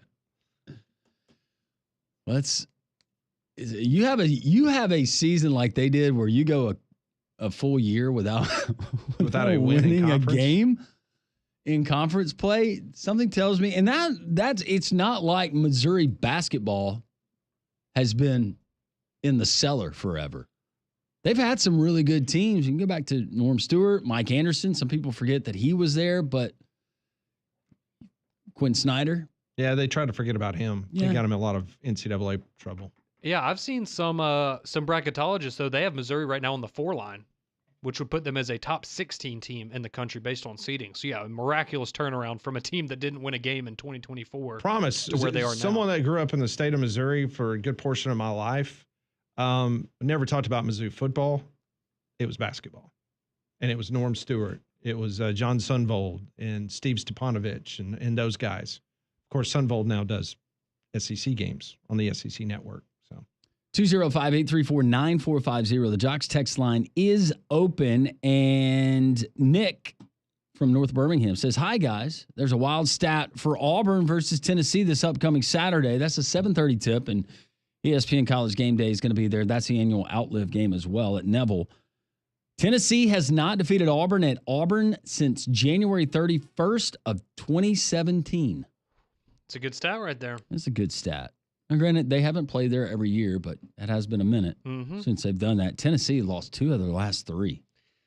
Yeah, it wasn't as ugly as the Florida game, but yeah, it'll be interesting. Auburn, maybe is Janai Broome going to be able to come back on Saturday or not? But playing in Neville, you got to like their chances one way or the other. Drake asked, serious question. If Ryan Day wins tonight and turns around and loses to Michigan again, do you think he gets fired? No. There's just no way. Even if Ohio State, Ross Bjork said, this is ridiculous, you keep losing to those guys, you couldn't do it. No, I mean, the backlash to criticism would be too much. And I'm kind of with what Trey Wallace said. I mean, if he wins this national championship, Ryan Day will decide when he. What's more important to you, Ohio State fans? Is it beating a rival, or if you win tonight, claiming another crown, right? Yeah, you want the natty. Another one chiming in, the average fan can't afford to go to the college football playoff games. And Dave says Ohio State puts a beat down on the Irish tonight. 52-13? Golly, for all of our sakes. I hope not. No, I hope that's not the case. I mean, we had Trey Wallace on earlier. He picked Notre Dame. Barrett picked Notre Dame on Friday. A lot of people starting to show some love for the Irish, but Ohio State, man, they look unstoppable. Some of your NCAA futures props that are out there right now, national championship game offensive MVP, Will Howard, Ohio State at the top, followed by Jeremiah Smith of Ohio State. No surprise. Then Riley Leonard of Notre Dame coming in third at plus 500. If I had to go one way, I'd probably go Jeremiah Smith. Bill Clark next.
It is the fourth hour of Three-Man Front. Pat Landrum, Molly Conrad with you until 2 o'clock. We'll take you up to the Paul Feinbaum Show on this historic Monday, Martin Luther King Jr. Day, national holiday. It's also Inauguration Day, as Donald Trump has been now sworn in as President of the United States. National Championship game tonight, and our next guest, brought to you by Donahue Chevrolet. Bill Clark joins us on Three-Man Front. Coach Clark, I hope you're well on this Monday.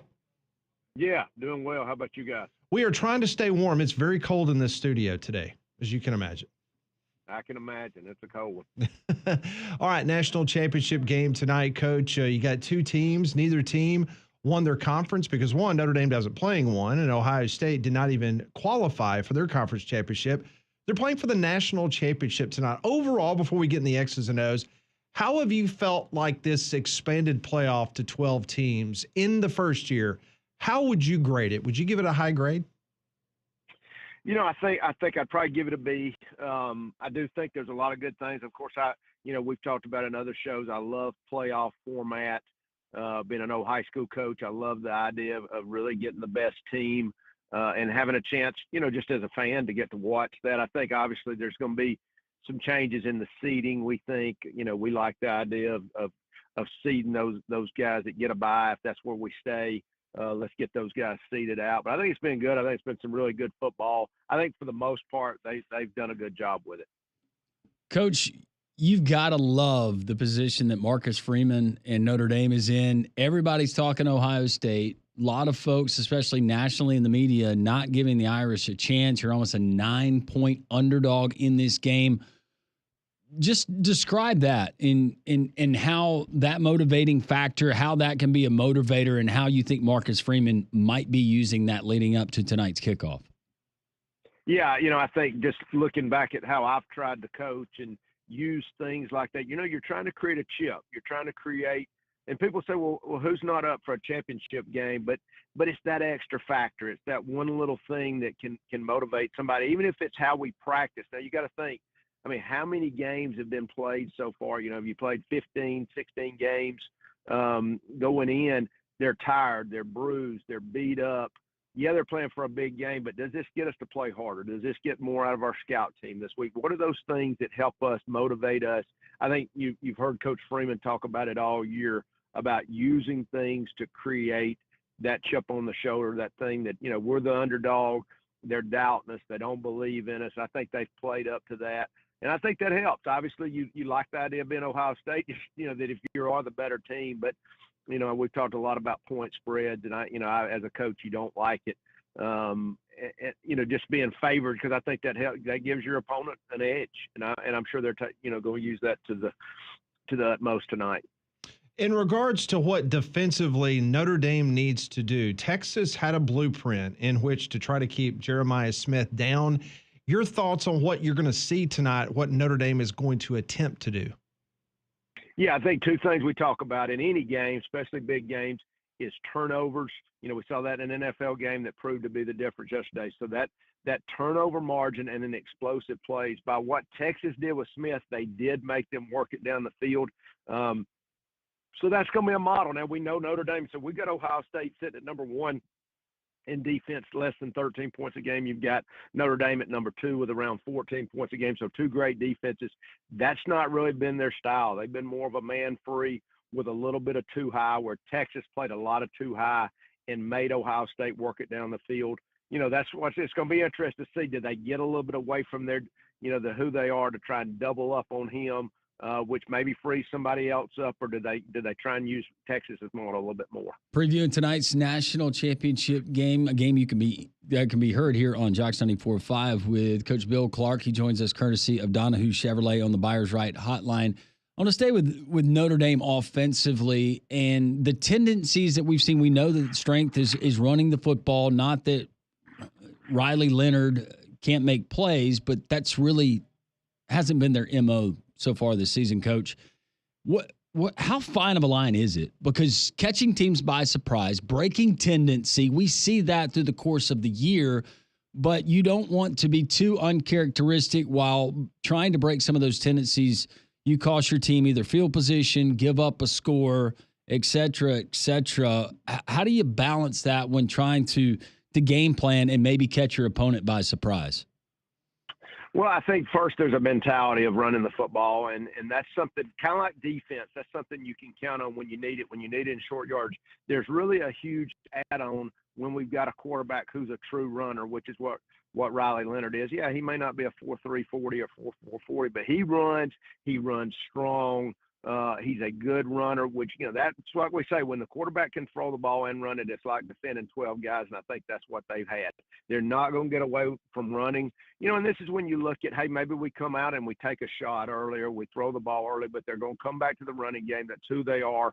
It goes with that O-line that Notre Dame, we know characteristically have had, the big O-line that can really move people off the ball. They're going to keep trying to do that, but we know we're going against a really good Ohio State defense as well.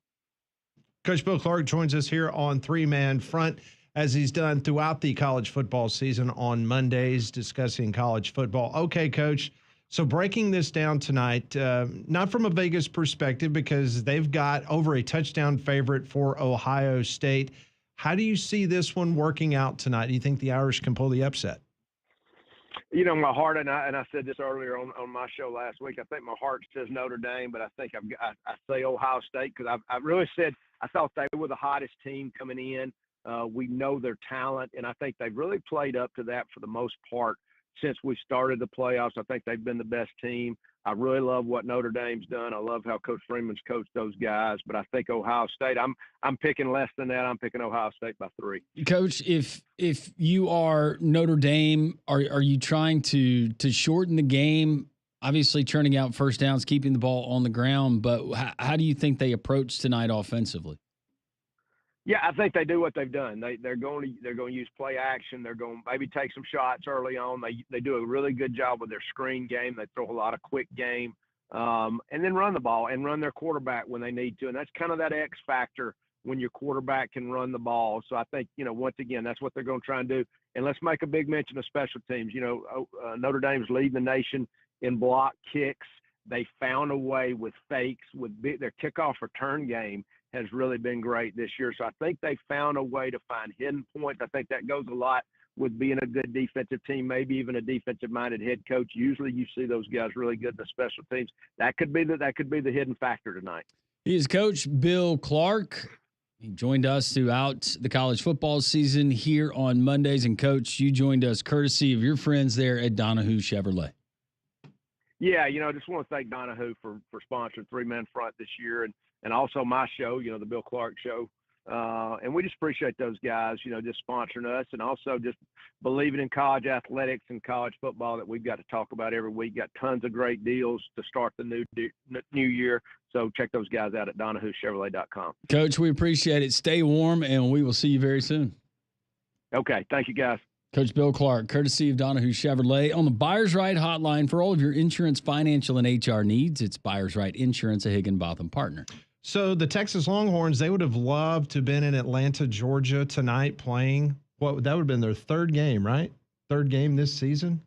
They had never played a game either at the Georgia Dome or Mercedes-Benz Stadium until this year. And they played 2, and tonight would have been the third. Well, their head coach over the weekend, he agreed on a new contract extension. Yeah. Steve Sarkisian, who is 38-17, he's won 69% of his games that he has suited up as the head coach of the Longhorns. They have agreed to terms on a contract extension. Apparently, 2 to 3 NFL teams were wanting to talk to Sarkisian about possibly taking a job in the National Football League. So Texas was trying to be proactive. They were trying to get him lined up.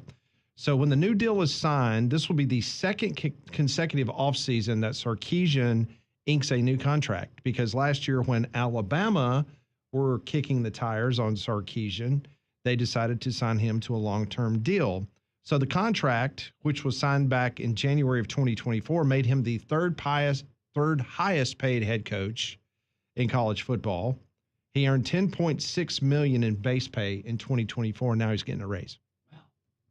For a guy that failed the big time matchups twice versus Georgia, and then to fail and get a raise, fail versus Ohio State, you lost 3 games, you weren't your conference champion.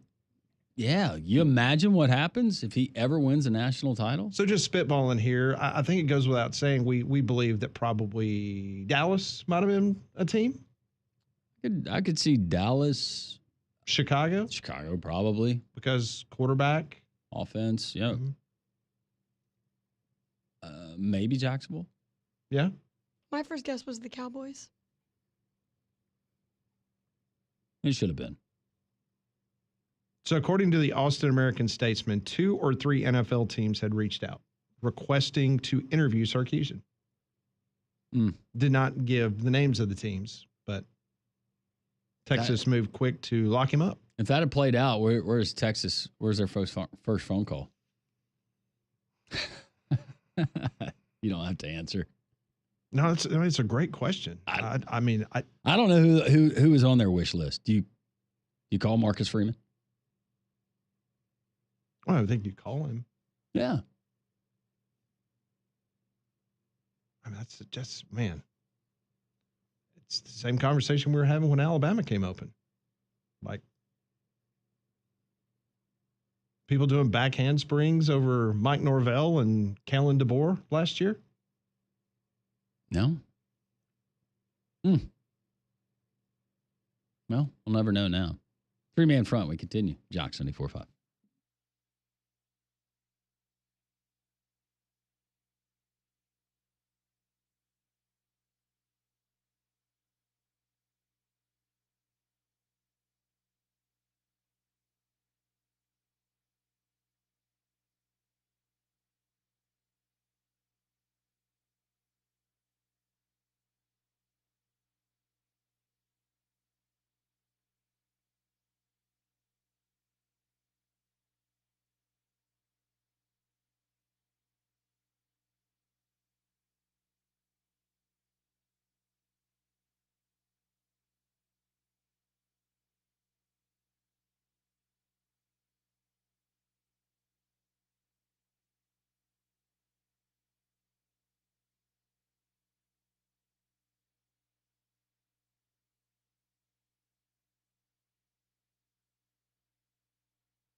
$1:15, Jocks 94.5. A reminder, you can hear the national championship game tonight live from Atlanta on Jocks 94.5. Well, No Shoes Nation is headed to a new dimension in 2025.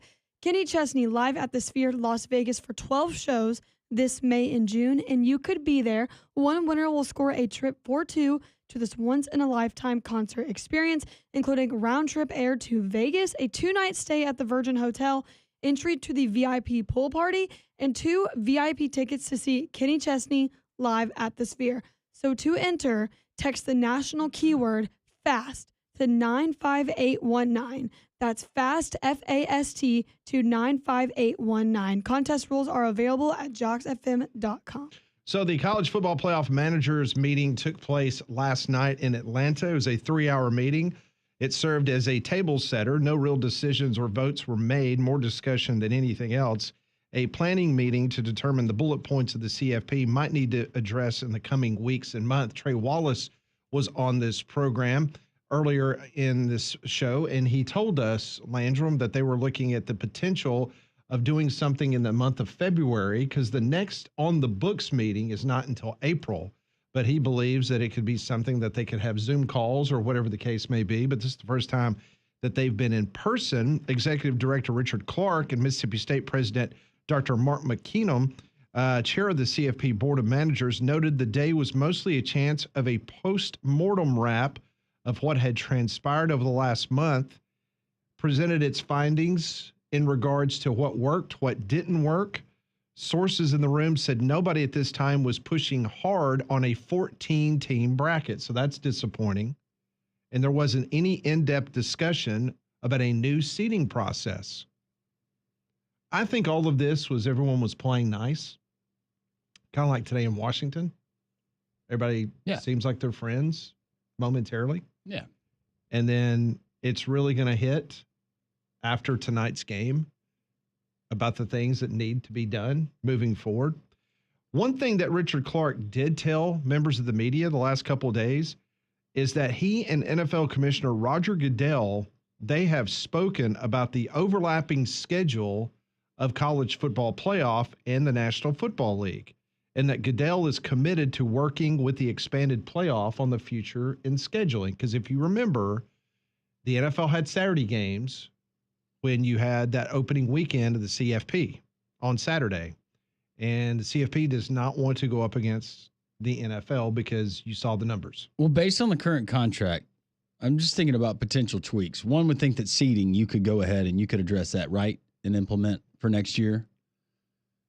I don't see how criteria, there's no way that they're going to go that far as how teams are selected. There'll still be a college football playoff committee, and it'll be up to those members to decide. But seeding would be one. Anything else, though, that you can think that they could tweak that could potentially be implemented as soon as next season? The only thing that I can think of is it has to be the whole situation with the seeding. Or and maybe the scheduling of days so everybody has an equal amount of time perhaps to prepare. Because I know that issue had been raised by a couple of different coaches in the turnaround time. And one, there was nothing you could do about it. But other than that, I don't.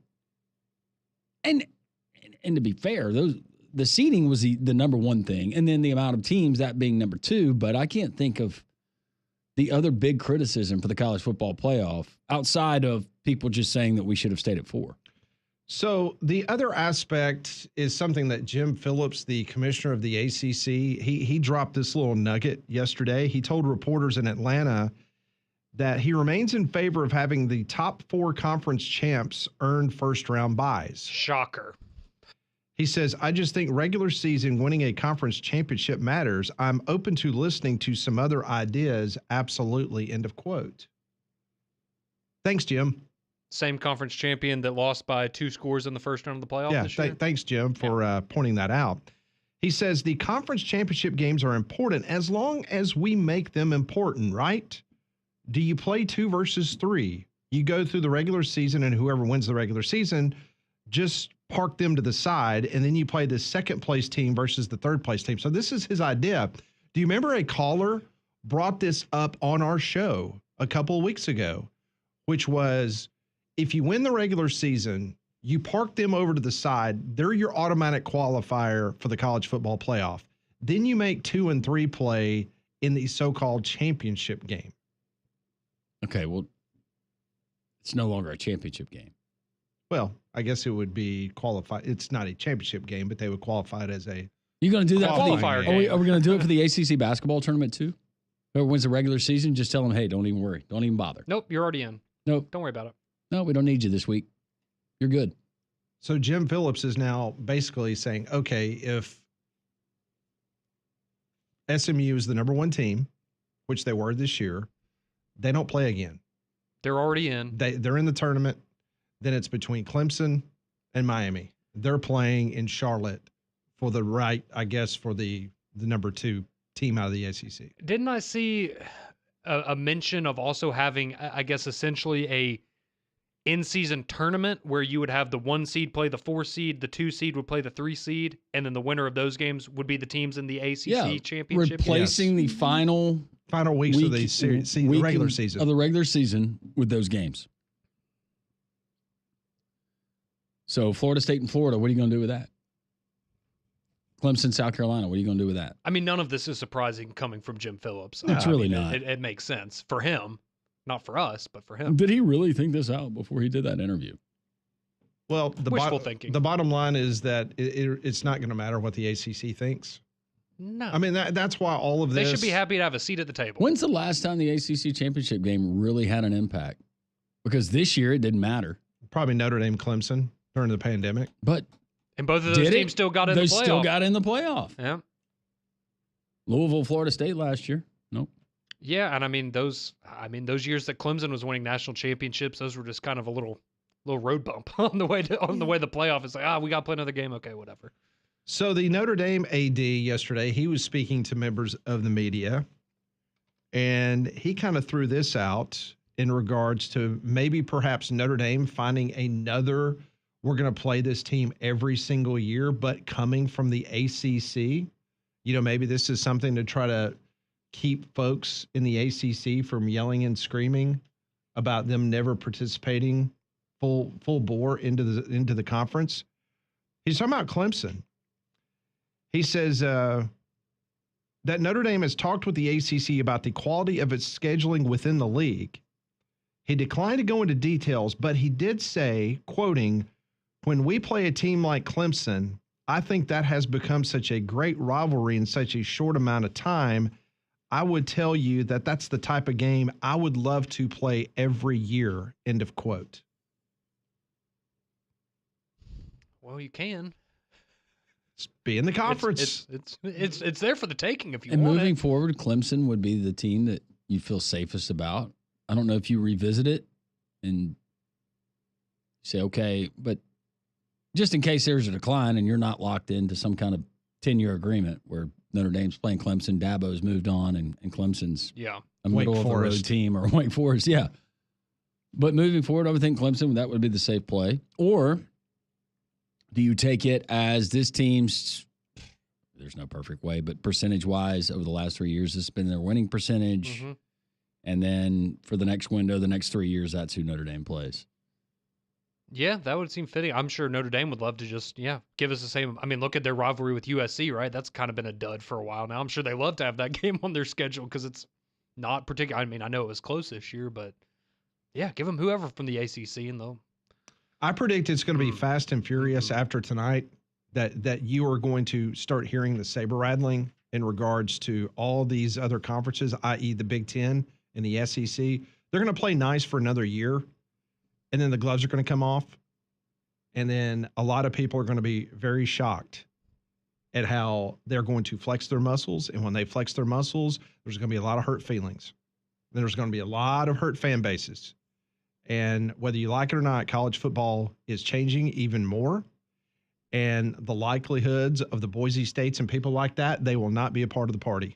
I'm just telling you. You're going to have 4 guaranteed bids for the SEC, 4 for the Big Ten, and the buys are going to go to the best overall teams. It's not going to matter what conference you're in. You are the 4 highest ranked teams or however many buys they have. I think they'll throw a bone to the ACC and the Big 12, maybe give them 2 automatic qualifiers, because then at that point you're to 12. And then you got 4 at-large bids. If you go to 16. Or 2 if you go to 14. Yeah. And then everyone will be crying left and right. Oh, yes. So I forgot all about that. Thank you. I sent that to you. So today's a big day on C-SPAN. Huge audience. Yeah. Huge. I mean, because, C-SPAN, they're not going to give you whether they're left or right. I mean, it's not MSNBC or Fox. I mean, they're just right down the middle. Well, literally, it's a stationary camera that just has the big picture of whatever's going on. Well, they do. Do they have commentary on there? Well, they have talk shows. Welcome back into C-SPAN. It sounds like that, We basically. continue. All right, I want to give you a little live look in, okay?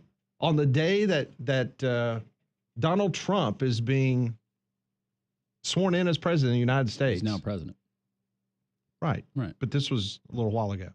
Hoping to become. This is okay. I'm glad. That's what you get from C-SPAN. This is this is what our government's paying for because of government-run channel. All right, here's the way it sounded on one of their live call-in shows just a couple minutes ago.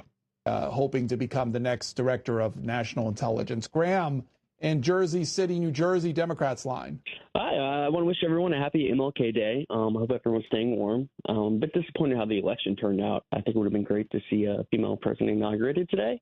While I'm disappointed in the American people and their desire to see another 4 years of Trump, I'm a bit more disappointed in the selection committee for not picking Alabama for the college football playoff finals, and instead picking inferior teams like SMU and Indiana. Truly dark times in America. Okay, Graham there. Just the way they cut them off. Dark mid-sentence. times in America because Alabama was left out of the college football. By the way, was that Neil Cavuto? I don't know what sounded Neil's- kind of like him. The host or the Yeah. caller? No, the caller. I mean the host, not the caller. I don't know. Because Cavuto's spot in the afternoon is getting taken over by Will Kane. Yeah, and Fox did not renew Cavuto's So that might contract. be Cavuto that was doing. He sounded kind of like Neil Cavuto. I think he got his golden parachute. I think he's good. I don't think he's doing C-SPAN. No, he comes in, just to keep his toe in the water, Pat.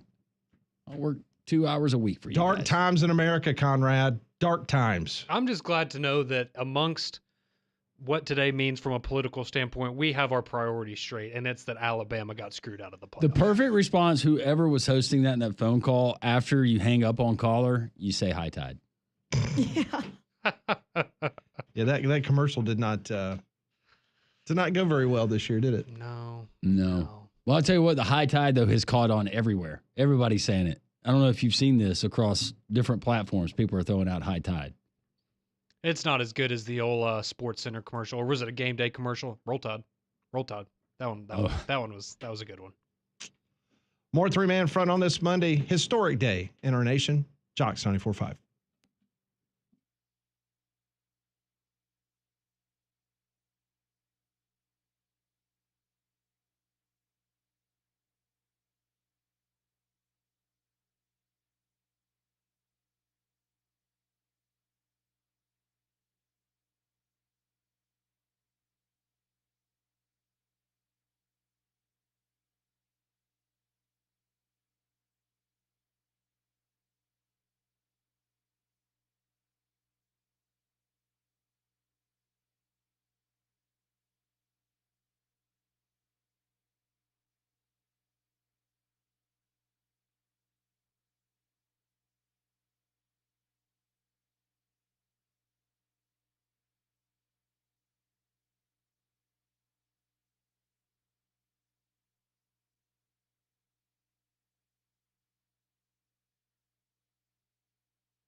It is 1:32, Jocks 94.5. If you're watching us on YouTube, Landrum's wearing a very fashionable 3-man front quarter zip. Yes. Looking very sporty there, Yeah, champ. it feels sporty. You know, you look good, you play good. That's right. And that quarter zip came from 18 South. I saw Patrick Isbell yesterday, and I went down to the Edge Shopping Center right down the street here from our studio. Got to see Patrick in the store. It's just fantastic. Got 2 stores, one in Trussville and, of course, the one here in Homewood. This Saturday and Sunday, it's their big winter clearance sale. Everything is marked down between 40 and 60% off. I told him you'd be in there this week. I will be. 40 to 60% off, and that's both locations. Locations 10 to 6 in Homewood, 10 to 5 in Trussville. So get by and see them Friday and Saturday, the 40 to 60% off sale there at 18 South, a proud partner with us here at 3-Man Front. Somebody already texting us on the text lines saying, can we purchase Jocks merch from 18 South? I don't think that's available yet. That's coming. Yeah. That's coming. So, but yeah, all the stuff that we wear, and also Mac and Cube, some great stuff that they're wearing as well. So thanks to 18 South, but that's coming. So thank you. They got a caricature t-shirt of Conrad, no shoes. It's not very flattering. Well, depends. It's like mud or something on my feet. I'm not sure what exactly that is, but. Questions that Pat has provided, we will try to answer. This is Pat Ponders. I want to know what you're thinking. Tell me what's on your mind. It's time for Pat Ponders. Brought to you by Courtesy GMC in Trussville. Get by there and see them off of exit 32 in Trussville, off of I-459. Visit their online inventory at courtesybirmingham.com. All right, so question number 1. In your lifetime, what is the favorite venue that you have watched a game, whether it's in person or on television, that the national championship game was held? Whether it was visually pleasing or whether you're in attendance and it was great, whatever the case may be. In your lifetime, what is your favorite venue that the college football national championship has been played in? What's been the best and what's been the worst? I realize it's a dump of a stadium, but Sunset, the Mountains, Rose Bowl. So you goes Rose Bowl for your best. What's your worst? Worst was probably Glendale. And part of that, because I was not there, you were there. Yeah. The smell of the field and the slipping of the Yeah, on it the was turf. like going to Ringling Brothers, It was- Barnum and Bailey Circus. Yeah, and it was a circus. Everybody's slipping. It was terrible. Yep. So those would be my 2. Those 2. All right. Conrad, Molly, best and worst. So I'm a big fan, and part of it is 1 year for, it was 1 year for Media Days. We got like a behind the scenes tour when no one was there. But even just watching it on TV as well as getting to see it in person, I love Mercedes-Benz. I think Mercedes-Benz is an immaculate venue. If you've never been able to go, I highly recommend being able to go there.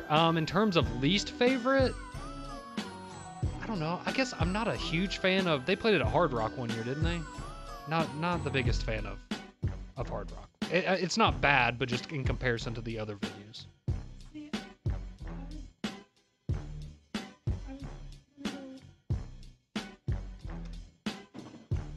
I have no idea. I don't know. Molly's microphone worse, stopped but- working. There we go. That'll Okay, work. I get double now. See, I was gonna go for my worst, Miami, but the only one I've actually been to was. Oh, I mean, I guess the TV Rose Bowl. TV counts. Yeah, I love the Rose Bowl. I've always wanted to go. Yeah. What would be your least? Miami. Least favorite? Yeah. Miami? Yeah. Well, that's going to be a fun thing for Frank to look at.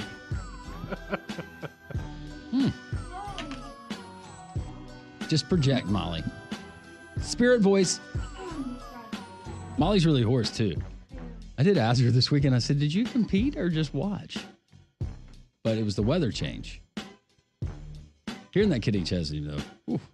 For me, the best is Rose Bowl. Worst is Levi's Stadium in Santa Clara. Yeah. That's a good one. That's awful.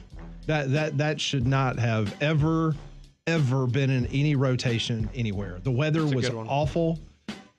The people, they had no idea that there was a national championship game going on. When do we get Vegas? That's a few years. That was scheduled though, right? And then they realized they had a convention there. There was a conflict or something. But yeah, Levi Stadium better not ever be on a list again. I'm guessing that's probably out of the rotation. Yeah. That was just made no sense to begin with. But okay. Well, the Super Bowl when it was played at MetLife. Yeah. Where did they play the Super Bowl 2 years ago? Where the turf was that in Glendale? Where the turf kept coming up and causing problems? That was the Chiefs and Eagles. Mm-hmm. It was Glendale. Yeah, that was bad.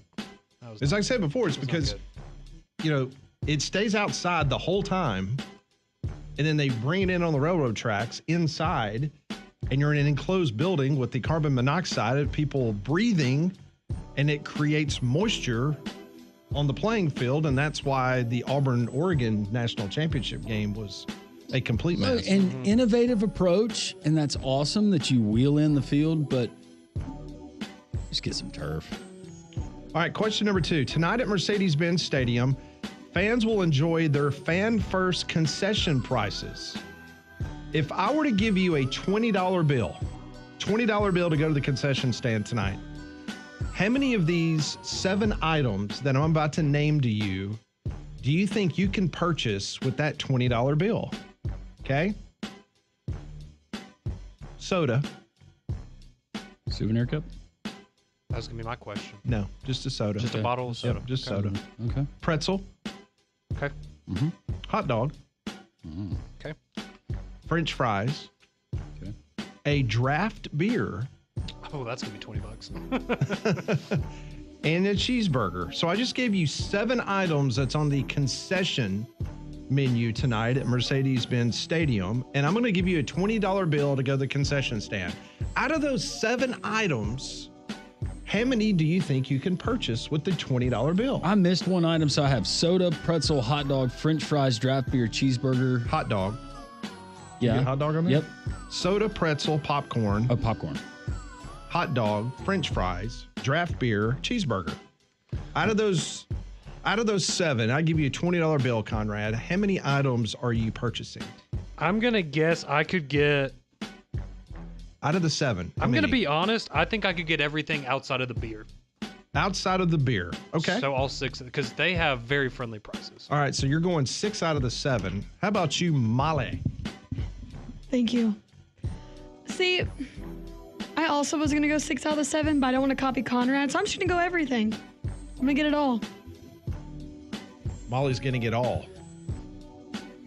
This is just a classic Pat question where you would think the answer would be 1 or 2 items, and it's going to be 6 or 7. I'll say 5 out of 7. You say 5 out of the 7. All right. If I were to give you a $20 bill, these are the prices. Hot dog, $3. Whoa. Draft beer, $5. Whoa! Whoa. Bargain. Cheeseburger, $5. All right. French fries, did I already give you that? No. $3. All right, 14 now. Popcorn, $2. 16. Pretzels, $2. Soda, $2. Did I give you cheeseburger already? 6 out of the 7. Yeah, $5. $5. So 6 out of the 7. Yeah. If I gave you a $20 bill, that is as affordable as you can find anywhere. Good for them. Oh, because based on the ticket prices and the cost, the average cost of The $2,500 on a ticket. Not only that, Pat, but the fan bases, if you're a Notre Dame fan, it's $8,000, including travel, lodging, and everything else. So they have taken note of what their friends down the road in Augusta, Georgia have done at their concessions for so many years. No, that's insane. Yeah, so you could get a soda, a pretzel, a hot dog, a cheeseburger and fries, and a beer for $20. Didn't Arthur exactly. Blank spearhead this when they opened up the stadium for Falcons fans? Yep, he did. Yeah, I want to say, I mean, like during a Falcons game, you can get like chicken fingers, fries, and a drink for like $10, which that's good anywhere, let alone at a professional football game. All right, question number 3. In this century of the NFC Championship game, since the year 2000, Philadelphia will make its 8th appearance in the NFC Championship game. Who do you think has been there the second and third most in the NFC in the last 25 years? So the Eagles have been, that surprised me. The Eagles have been 8 times, more than any team in the NFC since 2000. Who do you think is the second and third most, I guess, attended NFC conference games? Which franchise? Definitely not the Cowboys because they have 0. No, I'm gonna go. I'll go Steelers. NFC. Oh, NFC. Okay. I will go Giants. Okay. And it doesn't have to be. Just give me the 2 teams. It doesn't have to be second is this team and third this team. Just second and third. You said Giants is 1. And 49ers. All right, Giants and 49ers. I will go. I was also going to say Giants and 49ers. You got to pick 2 more. Yeah. I will go Packers and Seahawks. Those are good. Those are good. Okay.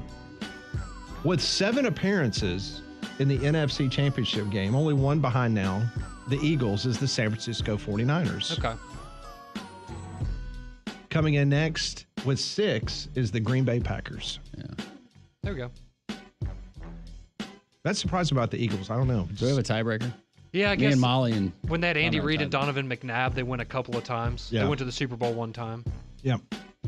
All right. So speaking of teams in the NFL, the Ravens have 78 wins over the last 7 seasons. No team in NFL history has more wins over a 7-year span without a trip to the Super Bowl. Ooh, that's bad. Do you consider the Ravens a cursed franchise? 78 wins, no Super Bowl. No. No, I mean, they. When did they play the 40? When did we have the Harbaugh Super Bowl? Was that 2012? That was like 10 years ago? Maybe a little bit A more. little over 10 years ago. Yeah. I wouldn't look at them as cursed. It's not like, I don't know what's worse, but, you're not the Bills going to 3 straight Super Bowls and losing all of them. I would say that's a curse more than the Ravens not getting there. See, when I think curse, I either think of like the Bills or even the Cowboys at this point, but not necessarily the Ravens. Bills definitely are Yeah. cursed. Yeah. Plus, you got to think, they're dealing with Mahomes right now, and before that, you had to deal with Tom Brady. Exactly. So those are 2 pretty big roadblocks to getting to the Super Bowl. And give them credit, the way that they drafted and their front office does such a wonderful job. They've been consistently good. Thank you. Just can't win the big one. All right, 5th and final question. It's very, very cold in Birmingham this morning. It was 16 degrees when we woke up. So the question is, this cold air in place, what is the coldest air temperature you have ever experienced? Not wind chill, actual air temperature. -9. -20. And with the air chill or whatever you said, it was -40. But it was a dry cold for me. Yeah, -20. So cool. I'm trying to think of the coldest. Probably when I'm not saying this is a flex. But when I went to Europe. Oh, you're totally bragging. Yeah, sorry. When I was in Berlin in early January, out there in the middle of the day with no sunshine, it was overcast. It was single digits. It was very, very cold. And then with wind chill, it was below that. But yeah, just air temp, single digits. Should have worn your lederhosen. Were you wearing your open-toed Birkenstocks when you were there? No, I was not. I didn't have those at that time. Otherwise, I would have. Where were you? You were in Colorado? Yeah. That was the game where we were talking about it here, and it was the Bills playoff game. And they were talking about the temperatures during the game. And it was -3, and I looked at my weather app on my phone as we were going into dinner. We had gotten there, and it was -9. My body locked up coming from inside the restaurant, walking out to the car across the frozen parking lot, and my body locked up. I bet you I know what number 2 was on your list.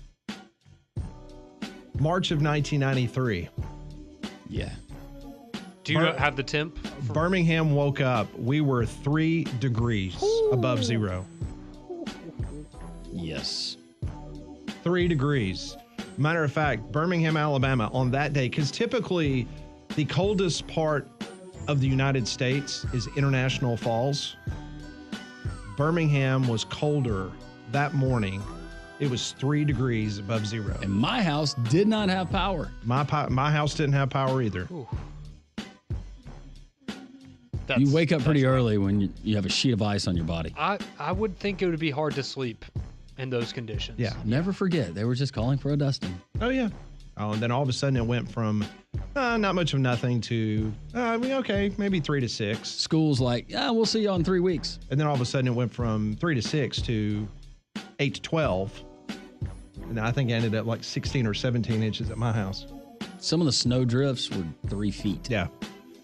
You had snow blindness, reports of snow blindness going on. What Snow, else? thunder. Yep, frostbite. You don't want to mess with the snow thunder. It's not good. It's a real thing. It's not good. That's today's Pat Ponders, brought to you by Courtesy GMC in Trustful. The 2025 Sierra is this month up to $12,000 off MSRP on 2025 GMC Sierra 4-wheel drive and SLT premium package. Closeout sale, the 2024 GMC Terrains. They have about 10 in stock right now. Get by and see them. $7,500 off MSRP. Remember, Courtesy has the lowest pricing in the state of Alabama on all new GMCs in stock. They also have the 7-year, 100,000-mile powertrain warranty on all new GMCs. Visit them online at courtesybirmingham.com. Our final thoughts on tonight's college football playoff national championship. Next on 3-Man Front.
152, Jocks 94.5, the Paul Feinbaum Show coming up at the top of the hour. It's kind of weird, second year in a row that we've not had a Southeastern Conference representative in the national championship game. Hopefully the people that run the conference will make this a priority in the offseason. 2 years we can survive, but 3 years it becomes a trend, and then we really have to start. Yeah, then we got a a big time problem. Yeah, and we just don't want to have to deal with that. Well, speaking of the game tonight, you can get into Twin Peaks and Hoover if you need somewhere to catch all of the action, whether it's the national championship game tonight, SEC hoops throughout the week, or the AFC NFC title games coming up next weekend. It's all going to be there for you on the many screens they have available at Twin Peaks and Hoover. Order yourself a nice 29-degree man-sized draft. Check out their great cocktail menu. Plenty of craft beer options for you as well, if that's more your style, as well as their full-service kitchen featuring some of their new wing sauces, those quesadilla tacos, and the backyard barbecue brisket flatbreads. All of that available for you when you go visit our friends at Twin Peaks in Hoover. They also sponsor our daily poll question here on the show, and today it's a simple one for you. We just asked, who do you think will win the national championship game tonight between Notre Dame and Ohio State? And as it stands right now, 67% of you predicting Ohio State to be national champions at the end of the day. Hoping for a Irish miracle. I picked Notre Dame to win. I'm one of the few, but maybe that's just more wishful thinking. I want a really just entertaining We just game. want a good game. Yeah. We're going to be subjected to these two teams. No SEC. Let's just have a good game. We get Georgia TCU. What? I know. The swing around, Mike. I want the under. You want the under? That's what I'm pulling for. Well, the college football playoff futures are out. Texas You're is playing tetherball over there. Texas is your favorite heading into next season at plus 450. Georgia and Ohio State, same odds at plus 550, followed by Oregon, Penn State, and Alabama at plus 1,600. It's interesting. There's some people out there that barely have Alabama in their top 25 for next year, so interesting their odds are that. So glad you said that, Conrad. Yeah, I want to remind everybody that tonight after the first quarter, it's a tradition here on Three Man Front. We release the most important preseason, I guess this would be postseason, earliest preseason poll that you're going to find anywhere. Mm-hmm. I mean, we were like locked in like nobody's business last year. We're like the Puxatawny Phil. Yes. Of predicting how things will go next season. So at the end of the first quarter, we're going to have the three-man front, never too early, top 15 poll. I've seen Conrad's. Oh, my gosh. I know. Well, I mean, Alabama has to be number one in somebody's poll, right? That is unbelievable. I don't have Alabama. If you have number Alabama one. in your top 5, I don't. Shame on you. I don't. I'm still If trying to you have Nebraska Yeah, I'm kidding. in your top 15, No, we're going to have to talk. I'm not drinking that much Kool-Aid. You need to drink something. Maybe some herbal tea. I got some tea at home. You kind of sound like a boy. Thank you. Hey. Oh, well, what's everybody? How's everybody going to consume the game today? I like how Pat's he's just hanging out now. Well, he doesn't have a mic. He No, can't I say know. anything anyway. I Hey, know. Pat, catch. We're just a little Thanks, Molly. short-handed. That was actually pretty good. That Right there. That was was pretty good. smooth. Oh. I would be watching it at home on my couch. Some suggestions coming in on the Jocks merch. If we had a caricature T-shirt for Conrad, just have a waffle plus then a stomp emoji, like a foot emoji, equals then Conrad. And then me. Yep. Las Vegas is going to host the College Football National Championship January 25th of 2027. Is it going to be at the Sphere? I don't think so. I'm sure they can figure that out. Kenny will be there, though. Kenny will be at the Sphere. Yeah, by that time, we're going to have 24 teams in our playoff bracket. Oh, I thought we were doing 68. I thought we were just going straight NCAA tournament. No. Appreciate all of our guests today. Anything you missed, you can catch it there, the podcast. Remember, follow us on social media. We will have our top 15 coming out later on tonight. Tomorrow, Reaction Tuesday. Stay safe out there. We're live from Social Taco tomorrow. From all of us to all of you, enjoy tonight. Paul is next.